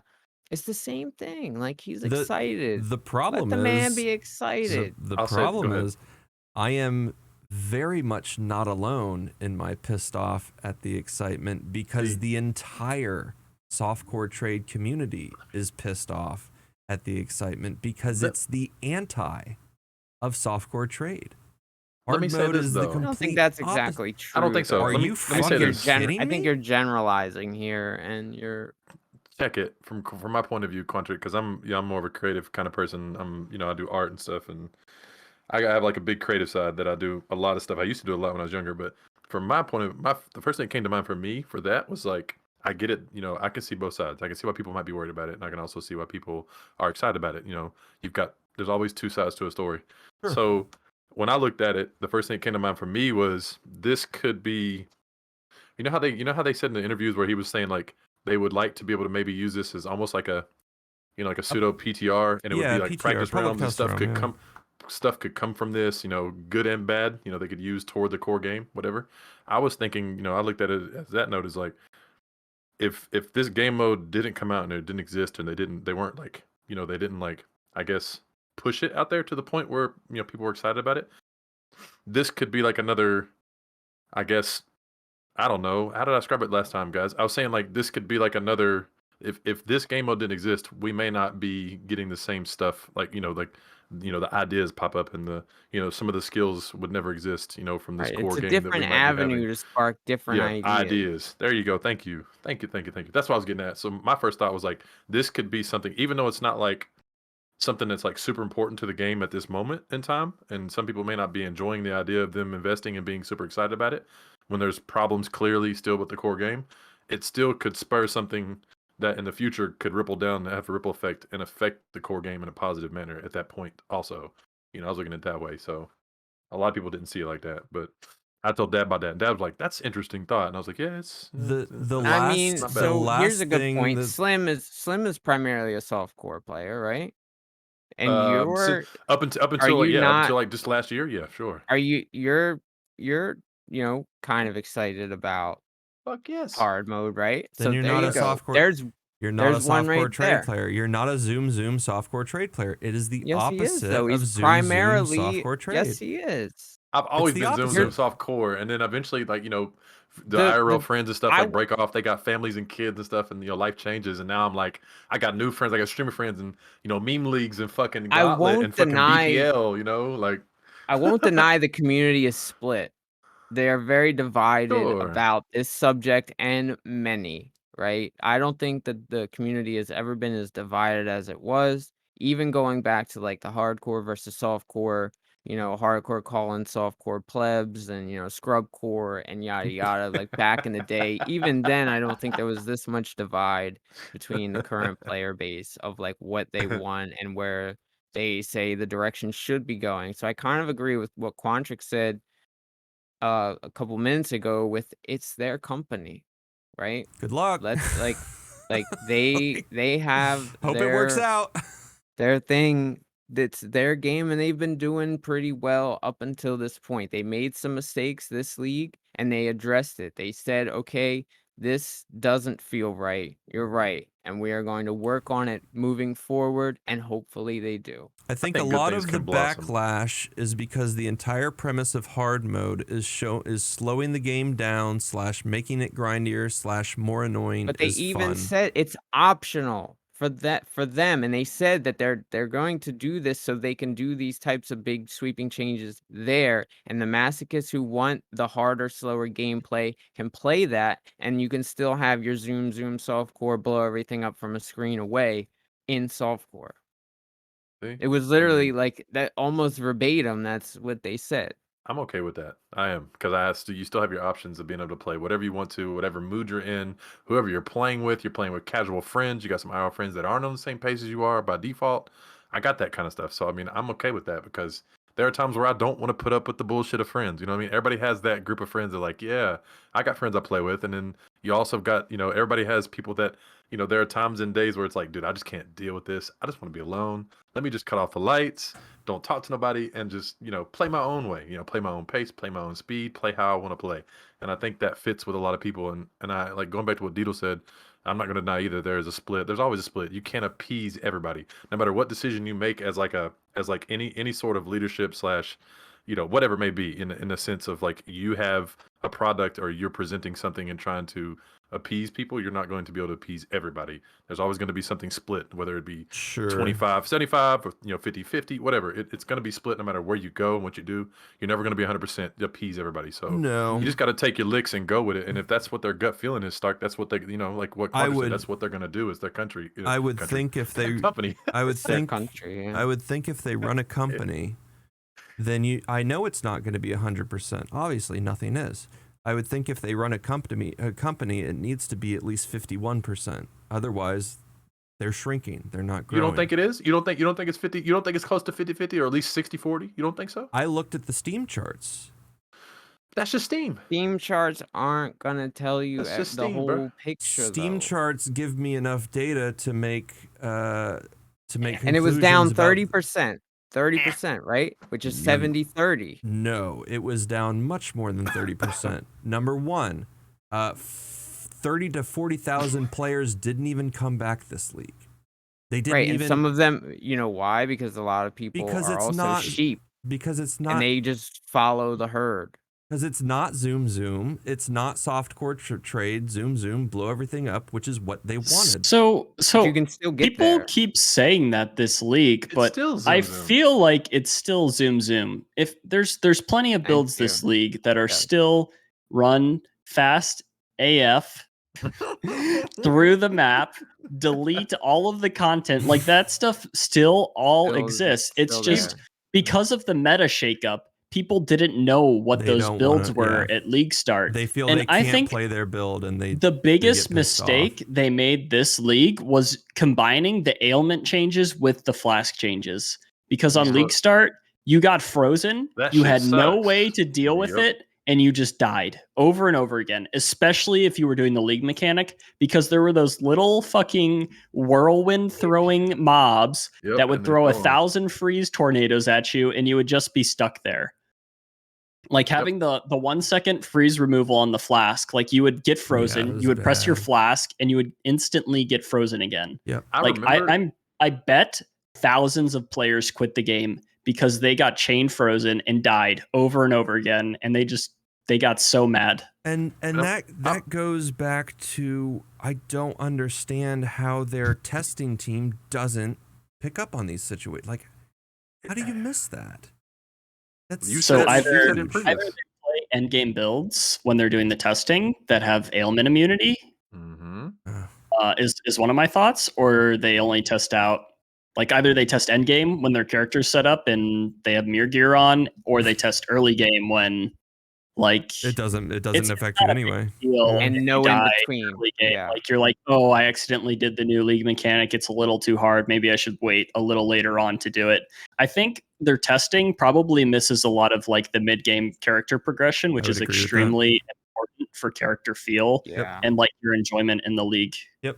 I could be wrong, but that's my guess. I can agree with that. I think that's I think that's a very important takeaway of today's whole cast, honestly, is the mid-game progression. I think they've always missed it anytime they've done sweeping changes like this. I go with Deedle. What Deedle said. A lot of people will read the first 2 or 3 posts on Reddit of the angry people who scream the loudest, and next thing you know, you've got thousands and thousands of people sharing a post, and it gets upvoted a bunch, and everybody reads like the first couple YouTube videos get plastered up there because people are upset and they want to be the first person to get views, whatever it may be, right? And they follow, and then I get it. Instead of using the brain, right? Instead of using the brain that the man upstairs gave them, and letting them think on their own and actually make a good assumption on their own. Try it for a little bit before you just jump to conclusions, not even try to play the league. Try to work out the problems. Try to work out the problems. Solutions to the problems instead of just saying, I knew I was slow. Let's go. I saw this. I will say this. Hold on, I will say this. You saw. Hold on, hold that sentence. I will say this. I started out slow, and I did see the slow effects. And I remember them saying it in one of his interviews. He was saying the intentions were to slow down in the beginning, and eventually you will be this all god, slayer and going 1,000 gazillion miles an hour up and down maps, blowing stuff up. It'll feel like nothing ever changed at a certain point in the game once you got there. But he said he wanted to slow it down. I don't remember everything, but word for word, that's what he said. And then also too, I remember like at that point I got there. Like it felt slow for like. What build? The Zerker. The Zerker, dude. With rage? It's funny. Yeah. After level 30, it started to feel just like what it did before. Like it wasn't a problem. It felt okay at first. So I have 2 points. The first one, that I saw the same exact thing happen, split the community on the 3.0 changes where CI got dumpstered. Saw the same exact thing. It wasn't as big of a drop off. So the sheep on Reddit that follow every angry post, well, they didn't do it during 3.0. Number 2. I don't think Reddit had as much traction at the time either. Reddit had about 100,000 to 150,000 members around 3.0. Now it has 450,000. It's got 3 times as much. Right. So you have 3 times as much. 3 times as much what? Toxicity or... I mean, that's where a lot of toxicity ends up festering. So, yeah. Can you assess the average toxicity level from back then versus now for Reddit posts? There's right. I'd love to be able to. I feel like back in the day, the Reddit post, or like before they separated kind of the build subreddit from the current subreddit, they made like the Path of Exile build subreddit. I feel like a lot of the conversation on the Reddit was around builds and like gorge runs and showcases and mechanics and things like that. And now it's mostly memes and complaints, if I'm going to be entirely honest. It is, yeah. And a few item showcases. I see a lot of item showcases. You even see like the Gauntlet posts get like maybe 300 or 400 upvotes for like the biggest events that happen in the game. And then you see a shit post and it's like 5k upvotes, or you see why can't I touch my loot and it's like 10k upvotes. So like it feels like there's a lot of memers and hate readers and not a lot of people who are so if I can, well, I'm always going to say that the feelings that people have and discuss, however toxic they come across, we have to translate that, because that's what Chris does at the end of the day. It's valid information. It's people expressing how they feel about changes, how they feel about the game, and it's valid. So if I were to look at that data saying, okay, Gauntlet, the biggest event in the game, which is a hardcore fuck you in the ass event with fuck you in the ass mods, I would say, well, I would think that the Reddit community is mostly Zoom softcore trade players that don't even want to touch Gauntlet. If Gauntlet event posts are only getting 400... I mean, we also have had the Havoc Blast event the past few leagues, which is actually the softcore Zoom event, right? Like, make it softcore, group found, do as much content as you possibly can in 24 hours of playtime. Okay. Yep. And that doesn't also gain not traction. Not very much traction. But see, the thing about, like, you look at Gauntlet though, and like it does draw a large, not large, but for the event and what it is, that's a really good event. Quite a few people join in. Not only that, but it's really good for spectators. Sure. People love watching the Gauntlet. It's the because sport. it's just mayhem, right? It's well, and it's intense, death, it's and carnage, it's drama. It's like crazy boss fights, it's high tension moments. Yes. It's people gearing and progressing in the hardest of things you can do, and getting good RNG or getting good bad RNG, and get sleepers coming up and saying, oh, like, somebody winning with a skill that everyone said it's only good to get to 90. No one will ever win Gauntlet with such and such skill, right? And because it's not a good bosser, it'll only get you to 90. Well, if you didn't drop the Soul Taker, maybe not, but we'll never know. Or if he didn't get it from, he got it from Gwenin, right? Maybe he would have. He did say that he probably wouldn't have even attempted Uber Theory if he didn't get a Soul Taker. So then that data would make me conclude that how do I say this? And it's fucking leaving my head right now. It would make me conclude that what were we talking about? God damn it. Reddit, the general vibe of the subreddit from 3.0 versus now, and how the subreddit vibe impacted the player drop off or something like that. So then if we had a fantastic league where people were playing until the end like Delve, I would think that our Gauntlet post would get more upvotes. Or is it like that every single... Is it like I feel like every patch it's pretty small number of upvotes. Also, the way Reddit works is if something out of the gate gets shit on, it's not going to gain traction because no one reads new Reddit posts. The sheep just read what's hot. So if something doesn't gain traction right out of the gate, it's done. It's done for. Exactly. So there's just a bunch of weird things on Reddit, but I don't even know why I brought that up. Why did we first start talking about that? Talking about how there's a hive mind on Reddit that caused larger player drop off this patch. I see. Yep. Movement. Okay, Let me backtrack a little bit. And what about the movement skill changes? I hate it. Yeah. Yeah, I agree. Same. So I was gonna say, I remember I said my number one. I never got to say my number two. My number two is on my character. Quicksilver Adrenaline doesn't even feel like of adrenaline. So what's the point? What's the point of even having it? Why not? Why didn't they just get rid of it? They addressed it though, right? They're bringing in the improved flask mods tiers. next patch with like the tiered mods. The tiers. It's like rolling gear or whatever. It's just like, how does that fucking pass QA? And it really, really upsets me. I think they probably had a plan for a follow-up patch to introduce these like tiered mods on the flasks. It just didn't make it into this patch because they're on such tight development cycles. Yeah, I can see that. And I feel like if they told us that when the patch came out, I would have been more understanding. There would have been less anger. Maybe. So to finish, maybe. To finish my number 2, my Quicksilver Adrenaline fucking sucks. I go from pack to pack, clearing pack to pack. I run out of fucking charges because I don't get as many charges as I used to get.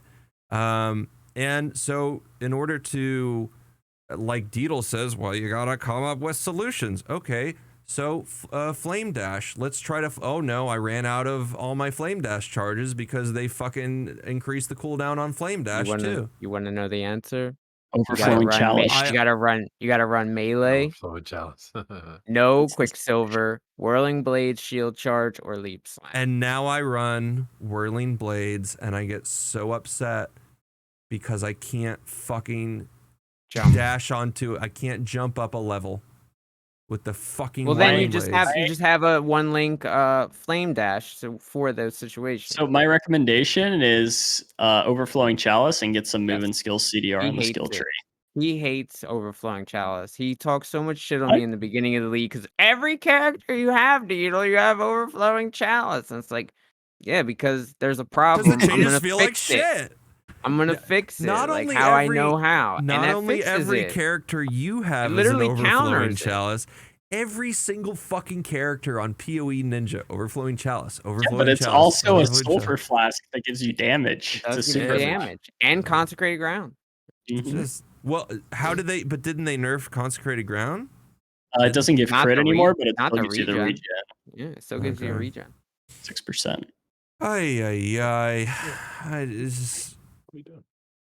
don't know. I mean, there's more solutions, right? There's like reduced flash charges nodes on the tree in the ranger area that you can spec into if you're playing a shadow or a ranger. Yeah. You can always pick a pathfinder, but then all your build does is flasks and it doesn't do any damage. Right. Exactly. Yeah, they did try to add some stuff in. It was in like it's not for every build, and I think it's a little bit too little. But at the same time, that like, where's the tipping point to where something like that can become too much too? It's so I can see like kind of where they were like, should we, like so. I know I'm not being like super. I'm being vague and not articulate on that, but. And if we're going to talk about retention, we started this league with 116,106 on Steam. Day 3. This is Steam though. 75,885. We don't have access to the standalone. We can't look at the standalone data. Therefore, our Steam data has to conclude that the standalone had a similar drop. I can't get with that idea though, because we discussed this the other day. Most people that are playing the game a lot play standalone. They play on standalone. Not many people play on Steam. Most of your casuals are playing on Steam. The only thing left in the game right now is casuals. So why did we see a casual drop off of 50% after 1 week? Like that's flasks, true. Mana changes, ailments. Thank you. I think that's speed. It's speed. But softcore trade does not want to be slowed down. Period. What's your opinion? Go ahead. I think. I'm curious. I mean, it's mid game, right? Like all of these complaints are mid game characters. Once you get to your end game character, a lot of these problems don't exist anymore. And I feel like the mid game felt worse at the start of this patch than it feels now. I feel like my character in Gauntlet felt smoother than my character at League Start, if I'm going to be completely honest. No, it makes sense. They slowed everything down to solo self-found hardcore Gauntlet speed. Or they're trying to. Not really, though, because your flasks are negatively impacted, right? You want to go faster. You want to keep your flask charges up. And it was very rare while mapping that I found myself running out of flask charges on my builds. I think you can talk about this. I think that one of the things that people look negatively to is people who don't know how to micromanage their flasks, like actually know how to manage and upkeep their flasks. The people who didn't like it were the ones who did piano, and that it disabled them to do that early on as they wanted to. Stark, Are you a guy who has a hard time managing your flash, sir? I have Flash management? I have a command on my stream that says !flask macro, and it says, here's why I don't have to use a flask macro. And I teach people how not to do it. Flash macro, what do you mean? I don't use a flash macro. What do you mean? Let me repeat. As you shouldn't, and you shouldn't admit if you did, because against TOS. Let me repeat. I have an !flask macro command on my stream that shows people why I don't need to use a flask macro, and I show people my fingers and what they're doing on the keys. Oh. See, I do though. I'm still kind of pianoing still to this day. It's hard for me because like when you've been playing the game for so long and like you're used to this muscle memory, like one you have to change it. is not going to be enough to really break you out. Like the more I think about it, the more I do it. It's like, I don't know. I know I'm not the only one because I've talked to other people, like constantly opening up my map with tab, like just constantly hitting tab to open up my mini map. And it's like, why am I doing that? Don't do that anymore. And the more I think about it, the more I do it. So I need to just break myself out of that muscle memory, which is a little difficult to break out of when you've been doing it for, 8 years. Yeah, I don't know. I just think a lot of people dislike that change and turn people off because they're the ones that like literally don't know how to micromanage and like pay attention to flash management. So bad habits of like hitting flash all the time after every pull when you don't have to if you manage the way you're supposed to play. How much stuff do they want us to pay attention to? I mean, I don't know. I think they don't want us to be pianoing our flasks. They want us to craft them and just have one or two we use, and the rest are like activated by some condition. Check this out. Start when you played Dark Souls. How much did you pay attention to, dog? Pay attention to what?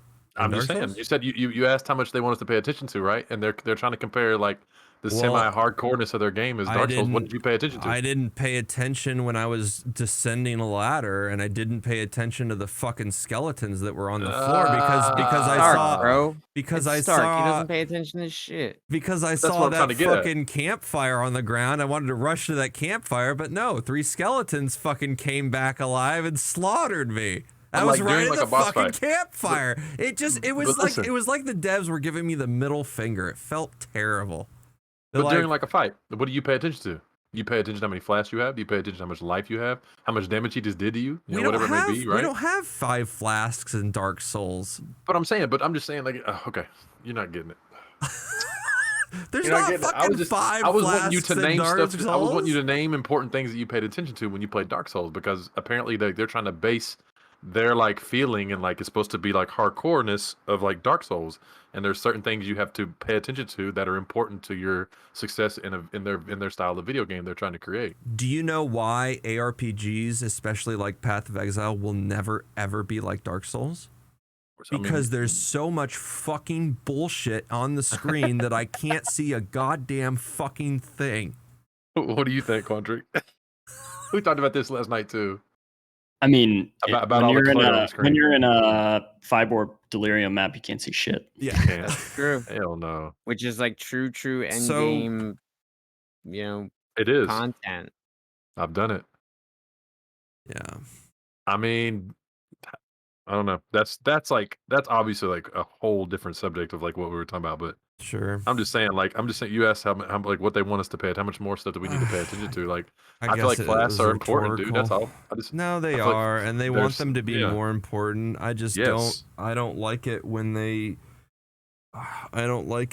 don't test something thoroughly, which they don't. Sure. I understand. I just don't like that. I'd rather have less changes and have the change, which does make me excited for hard mode, because they're going to test those changes thoroughly in hard mode, and then they're going to get a lot of feedback. Right. There's going to be a lot of player feedback instead of fucking QA balance all 5 team feedback. All 5. Well, all 5 of the people who dominate the fucking hard mode. Yeah. I don't know. Yeah, we'll see. What other changes are we talking about here? Mm-hmm. We've hit a lot. Yeah. To be honest I with think you. you were going down your list of things you didn't like. Oh God. Oh well, I mean, it just POE. No, for this patch. Yeah. Oh man. Now let's talk about plans, GGG plans. So we've touched on this a little bit. Things that they want to improve upon, the flask tiering system, things they want to. Oh man. The Fortify nerf. How do you feel about the Fortify nerf? Or, well, you haven't read it yet, I guess. You haven't seen it yet. Yeah, I don't know. I think melee is just worse defensively this patch than any. Well, like if you're not a block dodge melee build, it's worse than any block dodge non-melee build this patch, just because every other build has access to Fortify through weapon swap, Vigilant Strike. Indeed. Yep. Also, Hadrian says with GGG plans, what are the future plans? What are you looking forward to? What they have? that's a good question. Like, what is something you're looking forward to? I'm looking forward to them getting rid of Prophecy and putting multi-mod somewhere else. I like that idea, getting rid of prophecy. Like We've talked about that on this like too. a tier 3 incursion chamber? I mean, that's fine. I don't think it's that hard to spawn a T3 incursion versus running through 200 silver coins to get your multi-mod. Yeah, I agree. I agree. Even though That's true. incursion That is can true. still be a bit RNG, you now have what Glenic that you could just you could pump out Sure, temples left and sure. right now. I think the reduced Atlas and like the reduced Yes, I'm looking forward to that. spawns is going to be interesting. We'll see how that goes. Yeah, They're I gonna mean, switch it to 4 regions, right? And from 8, yes. and then it'll be like 16 watchstones, I guess. Yes. Instead of, I wonder how that's going to affect awakening level and everything as well. Is it just going to be like half as many watchstones to get the level? I guess Probably. that's how I it. think I'm pretty sure that's what they said. Yeah. Some people gonna be smashing through that. That was one concern I had is like I do kind of like it because I think I really like the A1 to A5 grind, but after A5 it feels so stupid RNG grindy. It's like sometimes you'll get, and my conquerors always hate me, so I always get 9 or 7 Well, they're not going maps. to. I don't think they're going to change that. But Unfortunately, it'll still cut that back, right? Like if we're only going 4 regions and 16 stones, then it'll still be shorter and you won't be running as many maps. But at the same time, I do like the fact that there's more maps to run. I like the fact that you could jump around, and so I'm kind of split on that. I can see why a lot of people do like it because it's going to make it much more accessible to your common player, and it's just more the try hard that play a lot that are going to be more negatively affected, possibly. I guess we'll have to see how it's rolled out and implemented, I guess. Here's something I've wanted to ask you, Quantrik.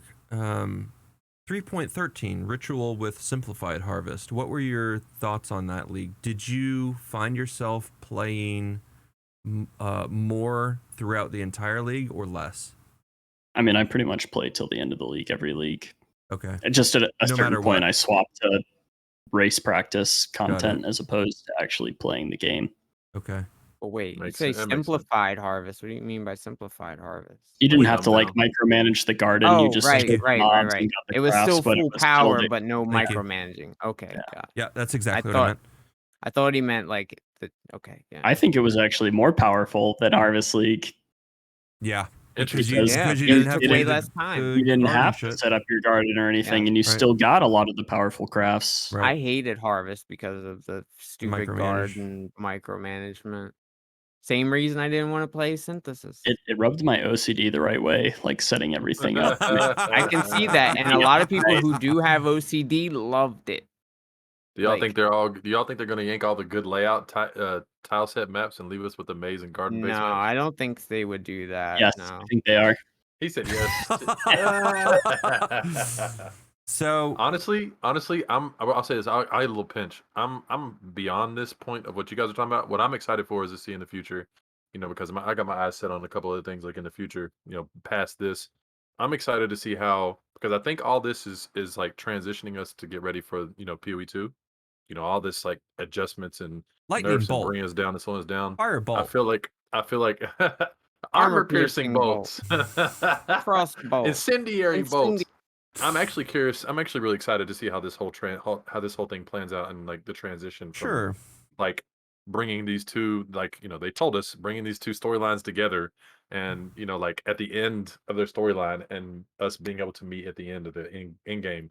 I'm curious to see how like all this is going to work out, and like if it is it going to be a rocky road for us as PoE2 launches. Is it going to be like an easy transition for them to just bring us in? Like, is it going to be chunky? Are they do it all in one big sweep I and do think all the that patches and that's stuff? like Like, I I think think that's that's something interesting. we haven't touched on with the changes. Is We like haven't. that's We kind haven't. of why they said they wanted to do it, right? Or like maybe we speculated, like maybe I'm making false memories, but they're trying to, get us ready for PoE Yeah, 2, which is I'm going to be a excited. little bit slower, and they want to bring it all. And I think Slim, you were saying like you thought it was much closer than people think because they were trying to sweep out so many sweeping changes all at once. They're cutting that meat. They got that piece of meat in the kitchen, and they're getting rid of all the fat and getting rid of all the excess stuff that you don't need, and getting ready to put it on the cook. If Seeing what Put stuff they works, on there. seeing what doesn't. They're See, making that imagine if nice they did filet all of mignon this cut, dude. at once in PoE 2 and it Yeah, was a huge it'd be a flop, giant right? failure. Yeah, the company would Instead be. of like doing it now, Piece by piece. rolling Yep. out some changes piece by piece and Yep. seeing what works. I do think that they did too much at once this league, though. You think so? But they already I ripped the Band-Aid off, right? They already Yeah, they already stated ripped that it. these were going to be the worst nerfs that we're going to Yeah. have for Yeah. a long, like until Yeah. PoE 2 comes out. This was the Yeah. big nerf patch. Yeah. So Basically. I'm excited. Hmm. I'm actually really excited. That's what I'm excited about, to see like how this is all going to play out. Like how they're going to roll the red carpet out for us. Is it going to be nice and smooth, or is it going to have some bumps and like is it going to be as painful as it is? Because they say it's not going to be, like what he just pointed out. But I'm curious to see like how it's going to work, because it sounds exciting. I'm really excited for 2. So my question from earlier, I wanted to get at, because Chris thinks and a lot of GGG devs think that having deterministic crafting in the game makes people play for a less amount of time. I wanted to see if you agreed with that. Like having a simple harvest in 3.13, having that in the game makes players fall off faster. And I wanted to see if you agree with that. I disagree. I think the one thing that I keep hearing Chris say, and that I think he's wrong about, is that every time he talks, it makes it sound like he thinks people just play one build the entire league and slowly work towards improving that build. Where that's the what way he does. I see people playing is they make one build, they want to like get that build to a certain power level, and then they want to make a new build. Yep. And they want to run through like a few builds each league. But every time Chris is talking about his like character progression and player progression through the league, it sounds like his idea is that they will play one character per league and they will slowly improve that character over the league and hopefully find these small upgrades. And I honestly don't know anyone who really plays that way besides like PoE Dan, but he finishes character in the first 2 weeks and then he just stops playing the game. So yeah. I do multiple characters too. I go in the league with multiple like interests, and I want to see if I can accomplish those interests, to see if they're like, like you said, a certain power level. Are they able to do, Uber Etziri? Are they able to even do, some juiced up tier 16 maps, constantly, on farm, it's like it's a struggle. Some of them can do Most Shaper easy. Some of them can close. I can close most my eyes and do first Shaper with. characters, your main goal is to set out to make currency to For the next fund idea. your Yep. next build that you I agree. want to be powerful.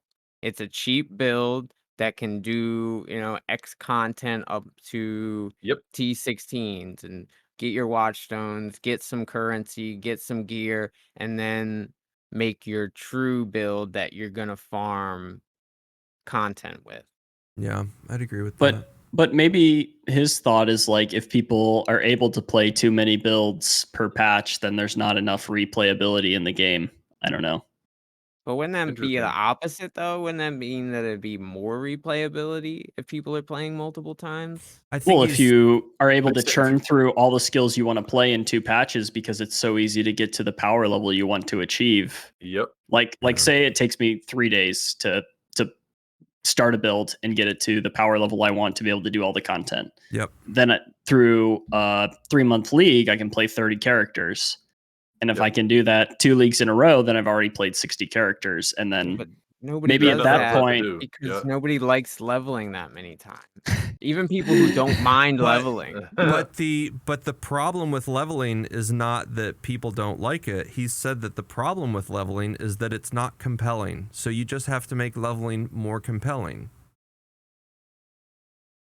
I don't know how they're going to do that. I think people are bored of running no through matter the campaign what, over and over again. Anything they run through that's compelling, the most compelling content in the world, if they do it 50 fucking times, they're going to be bored of it. The better I got at running the story, the less I minded it. Yeah, less I cared about it. Yep. Like because you can get through it quick. It's not like it's a hurdle, Sure. but it's not like a hurdle that it's like, oh my god, I gotta spend 3 days on leveling Not the painful. campaign Yeah. again. I It's mean, like especially 2 once you hours. have like a real leveling gear set up, then you can blast through it and like Yeah, get to you maps have- in you like got your 3 tank hours or gear. less. Yeah, it's Yeah. just like you just zoom through and then you're there, you're through it. So something else, Quantrik, I wanted to ask you about since you're our special guest. How did you get on Twitch? How did you first get into streaming? How did you? I had to stream to participate in some of the racing Jesus. events. Ah, so you just started doing it. So then I just got to turn it on. So Did you start with the camera? Or did you just start with the no cam? You I remember? probably did. I think I started with camera on. I don't think That's I really cool. ever Most people don't cared even too want to do much. cam. Yeah. What kind of things should people expect when tuning into a Quantrik stream? I don't know. I just kind of play the game and make fun of people in chat who have bad opinions. He seems like a cool guy though. Yeah, You make fun of no. people? I couldn't see that. I could see you being like super trolly with somebody, just like by some of the things you said to start. Well, He I've definitely does, I've yeah. seen Yeah. him and Rue two go at it a lot, which is really funny. Him and Root 2 have a relationship kind of like me and Stark. That's though, true. So So now my question is Rue 2 a primarily Zoom softcore trade player? Yes. It's just like Deedle and I. Oh, that's funny. it is Oh, pretty that's funny. Oh my god. That's funny. All right, so I do have to ask. Ready? Because I know you started without a hat, right? So, do you choose to go Michael Jordan or is it just you just don't like it way your What hair a grows? rude question. It's not. No, this is funny because I'm curious. No, let's watch this. It was about like a year and a half ago. I don't know. I was just I'm sick going of bald. like Shit. dealing with how my hair looked all the time, and I was just like, Do you have curly fuck, hair? fuck this. No, I'm just like losing here, and Oh, yeah, then in the like front. for the longest time, like I had a widow's peak as a kid, and then it just started going more and more Sure. as I got older. And I don't then have one eventually, what happened was like the center portion that was still there started thinning out, and I was just like, See, start. you know what? Fuck this hair. I love Widow's It's not I'm even not a rude dealing question with this because I anymore. love I mean, Widow's it's Peaks. not even a rude question because man's made. I don't even know. We haven't asked nothing. But like, did you do sports when you were growing up or anything? Did you play any sports or anything? So I was in marching band. I played Okay. the drums. Yeah, dude. Which- my dad which plays drum? drums. I know Which about drum? drums. Yeah. Snare drum. Ah, timpani. Oh shit, them was just fire, dude. Hey, I was just wondering because a lot of people like the literally like on purpose the cutting the hair bald. Like I did it just like That's a what sports thing. like 2 streams ago. It's a thing right now. No, dudes are doing it just doing it. So I was like, maybe he's just doing it right now just because he wants to. You know what I mean? Like I don't know. Nah, I'm balding, I dude. Oh, Rip the band-aid, you know. Rip the band-aid. I cut my head off for the first time. People like, dude, who are you? Wait, somebody told me I look. Did somebody say I look like you? I was done. I'll have to find it. Hold on, let me find the messages. Somebody said I They look. said no, you look it's- like Khaled. No, not Khaled. It It wasn't Quantrik. It was It was Ba- on a podcast. It was I'll have to DJ find it. I'll have to Khaled. ask her. I'll have to ask It was her. Hold on. another one. I'll be able to find out what we're was talking. But DJ dude, Khaled. Look I at think Quantrik probably knows who episode it is. 4. We had the No, whole when meme of like when I was Those bald two. though, when I was bald, when I had my hair, when I like literally was like Mr. Clean. yeah, I'll it was find it. episode. It was the beginning of the league. Nope, Look nope, at nope. episode She 4. calls me Bantix or something. Who? Oh, Bantix. Yeah, I don't know who Bantix. that Bantix is. Yeah. You know? Okay, I didn't know. Okay, yes, that's what somebody calls me all the time. I didn't know if you knew who that was or not. Wait, how do you I've spell not- that? Let me find it. Bantics. Yep, something like that. Hold on. She says she'll come on my stream and be like, "What up, Bantix?" or something like that. He's on Twitch. He has like I can't. There's not like the details are pretty fuzzy, but I know who he is. I can picture his emote of his like bald head and kind of like the Papega thing, and that's like the main thing that's sticking out for me. Oh God, yeah, I was pretty much gone for the longest time too. But yeah, I was asking because it's something. It's a fad. That's the reason I asked. Because right now, like it is a thing to be like slick, no hair right now, none. Nice. Surprisingly, yeah. How about I'm the in. name? I'm in season. I like You it. are. Where You where are did the on name pad. come from? That's a good question. Quantrik? That's a good question. I don't know. I just kind of made it up. I used to use like one of my friends' monikers, which was Celestrophus, and then Whoa. The fuck? That's your account name. Isn't that your account name? yeah, I on ended PoE? up changing it. But like one of my friends growing up used that as like his online moniker, and he stopped playing online games really. So I kind of just yeeted Stole it, it. yoinked it, whatever you want to call it. Mine now, easy. And then I don't know. I was just like typing to make a new League of Legends account, and I was just to like smurf on people, and I was like Quantum, Quantrik, got it, done. That was Done. it. It's a cool name. Yeah, I like it. It's very original. Yeah, Wow. That's I what's like up. it. Did I you- need to have support change my name, but I have very little faith in them now. They can. It's an easy thing for them to do, so they'll do it. You have to be offline when they change your name, though. Oh yeah. I Yep. can't be online. Yep. You talking about on Twitch? On no. No, on Path. on official On Path of Path. Exile, My your account user, name. Okay. Yeah. your account. What made you, as an audio guy, what made you get the SM7B? I got it from my brother as a gift. Easy. Oh. Free mic. I'll take it. Nice job. I had a Blue Yeti before. Yeah, that makes sense. That's industry standard streamer mic. Hush. So interesting. I almost got the Blue Yeti, but I did a little bit of research Yeah. and I landed on the Samson G-Track Pro instead. I like the Samson a lot. Because from what I read and like the frequencies that it picks up, it's better for like a more deeper, like nasally voice, kind of like I have. So apparently the Blue Yeti would have distorted me a little bit more that most people wouldn't even notice, but it was something that was brought up on a few reviews. So, and then I went and I checked it out, and like I like the build quality. Like it's a heavy built thing. It ain't like it's built very nice, and I felt like the Blue Yeti when I touched it, it felt Yeah, it feels pretty cheap. cheap. Yeah. Where like the and plus not only that, me being guitar / bassist, Yeah. like it has a 1/4-inch input Instrument. jack, and I can split the track, and I can run my guitar Yep. or bass or instrument through 1/4-inch in the back, and also still hear, and I can monitor myself in 0 latency without having it run through Twitch and have that weird echo, which I also thought was a really valuable feature. Oh, something else. Another question I just thought of, Quantrik. Have you seen the new post on Reddit that has your name in it? Nope. It's Wait, the. what? I don't know who made it. Oh, it's Al Kaiser's hardcore player tier list. Oh, I've seen that. Any thoughts on that? Where did he fall at? I Tier- can't imagine. B he's tier. B tier. B tier, dude. With Ventura, Garatha, Carve, and Rise. But people people in the comments were saying that Rise needs to go down and Lily needs to go up. That's what people are saying. Damn. Hold on, where is that? Let me. What's it like?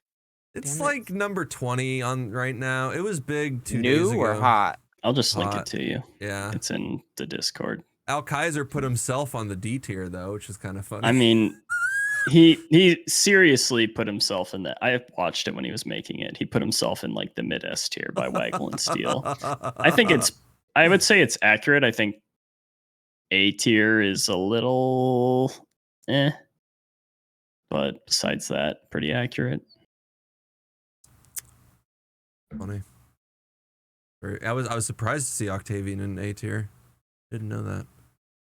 I didn't know he even. I think it's more racing. just overall hardcore player skill, not so much racing. Got it. Octavian like plays a lot of hardcore. He can push characters to 100 pretty consistently. So, and he makes his own builds too, right? He doesn't just take someone else's build and play it. True. Right. Yeah. Interesting. I remember sitting next to him at ExileCon. He was like super stoked, just pretty much narrating the race to me the entire time, and that was a lot of fun. All right. Quantrik, if you don't have any questions for us, or if nobody else has any questions for Quantrik, I think that just about does it. Hold on. Yes, Hadrian had a. Hadrian's a big fan of yours now, Quantrik. Just Hadrian so you know. had a question that kind of got skipped over somewhere. Where is it at? As a hardcore player mostly, will you look forward to Uber endgame additions, for instance, if they add unlimited simulacrum or like Or Uber still breach, Uber breach, or Uber blighted maps and stuff like So that. Uber Legion. I typically only play hardcore for racing related stuff. So I play softcore kind of outside of that. So That's new. I don't really go for super endgame content, I guess, in hardcore if it's not going to be a race objective. One of my answers to that was, the first thing I thought was, a lot of hardcore players already don't do simulacrums because of how rippy and like RNG Unrewarding. based and unrewarding now. So now that they changed the way the simulacrum and unique drops work, but not like even then, like they're so rippy, like and it's unpredictable rippy too. Like Yep. you may not know that, you're gonna get a certain set of mods, and you may just glance over and you might click the button and you wave 20. It won't even be a boss. It'll be 3 white mobs that just go boop boop boop, it's and you're dead. off-screen rippy, which they don't want us to off-screen. But they nerf the fuck out of us when we off-screen. But mobs off-screening, that's okay. So I recommend getting an ultra wide monitor. You get off screened a lot less. Do you know what size monitor I play the game on? I'll give you a hint. It's much smaller than my 2 Twitch monitors that I have on each side. 24-inch. 22. It's pretty small. And my vertical Twitch monitors that I have on the side of it are 28 each. So. Any particular reason for that? Because chat's more important. And my even though I never fucking see it, my display of what's happening on stream right now, my OBS is more important than the game. I'm 100% the opposite. Well, you're a hardcore racer. And I'm a hardcore scream at my chat. I'm a budget Quinn. Budget Quinn. Truer words have never been spoken. I love it. I think his stream is fucking hilarious. Love it. Agree. It is hilarious. All right. Any other questions for Quantrik? Anybody in chat? Any questions for Quantrik? Swell, dude. Another one. I like it. I think I think that pretty much wraps up. Quantrik, you wanna let us know where people can find you? Shout out your Twitch, YouTube, Twitter. I'll put a link in chat too. I have a Twitch. I have a YouTube. I don't know. My Twitch is twitch.tv/Quantrik. I think you can just search Quantrik on YouTube. I don't know. I haven't really looked. You're the only Quantrik. I have a bunch of Pretty sure you old can. videos. I don't really post anything on any other platforms, so I'm pretty lazy when it comes to that stuff. Since I'm not a full-time streamer, it's not like my priority to build my viewer base or anything. Sure. One more question. How do you switch from softcore to hardcore and get back into the not dying mode? It's just approaching the game differently. Just drink like a beer, and then you'll be in the right mindset for hardcore. It's a different game. Yeah, you have to play it differently. That's why I tried to drive into Stark. Is like when he was having problems with Gauntlet. It's like because you're playing the Act game one. how you always play it. Like you Act need one. to address H. what is happening and then make adjustments and play it like a different game. I needed H, to you heard it here cheese first, every bruh. single fucking thing in Act 1 is what I needed to do. Just cheese everything. Mule decoy totem exactly. and cheese it. Yes. Now you're understanding. Fucking scoop Welcome out to hell. Scoop out my eyeballs with spoons. Good run. Good run. It was good. Yeah, good cast. Thank you, Quantrik, for being thank you, here. Quantrik. Hell Appreciate yeah. it. Thank you, man. Pleasure meeting you, Again, man. Pleasure meeting you. everybody that's been here, if you didn't catch the beginning, the cast will be uploaded to my YouTube, Deedledo on Twitch, and by tomorrow morning. Last time I think I had it up before the next morning. I try to get it up ASAP. If like, comment, share, subscribe. Let us know if you'd like to see us get any other special guests or touch on any topics in the future. And thank you guys for being here. You guys have been great. And yeah. Thank you. Thank you. Thanks for hanging out, Thanks, guys. See you guys next Anytime. time. Thanks for the show.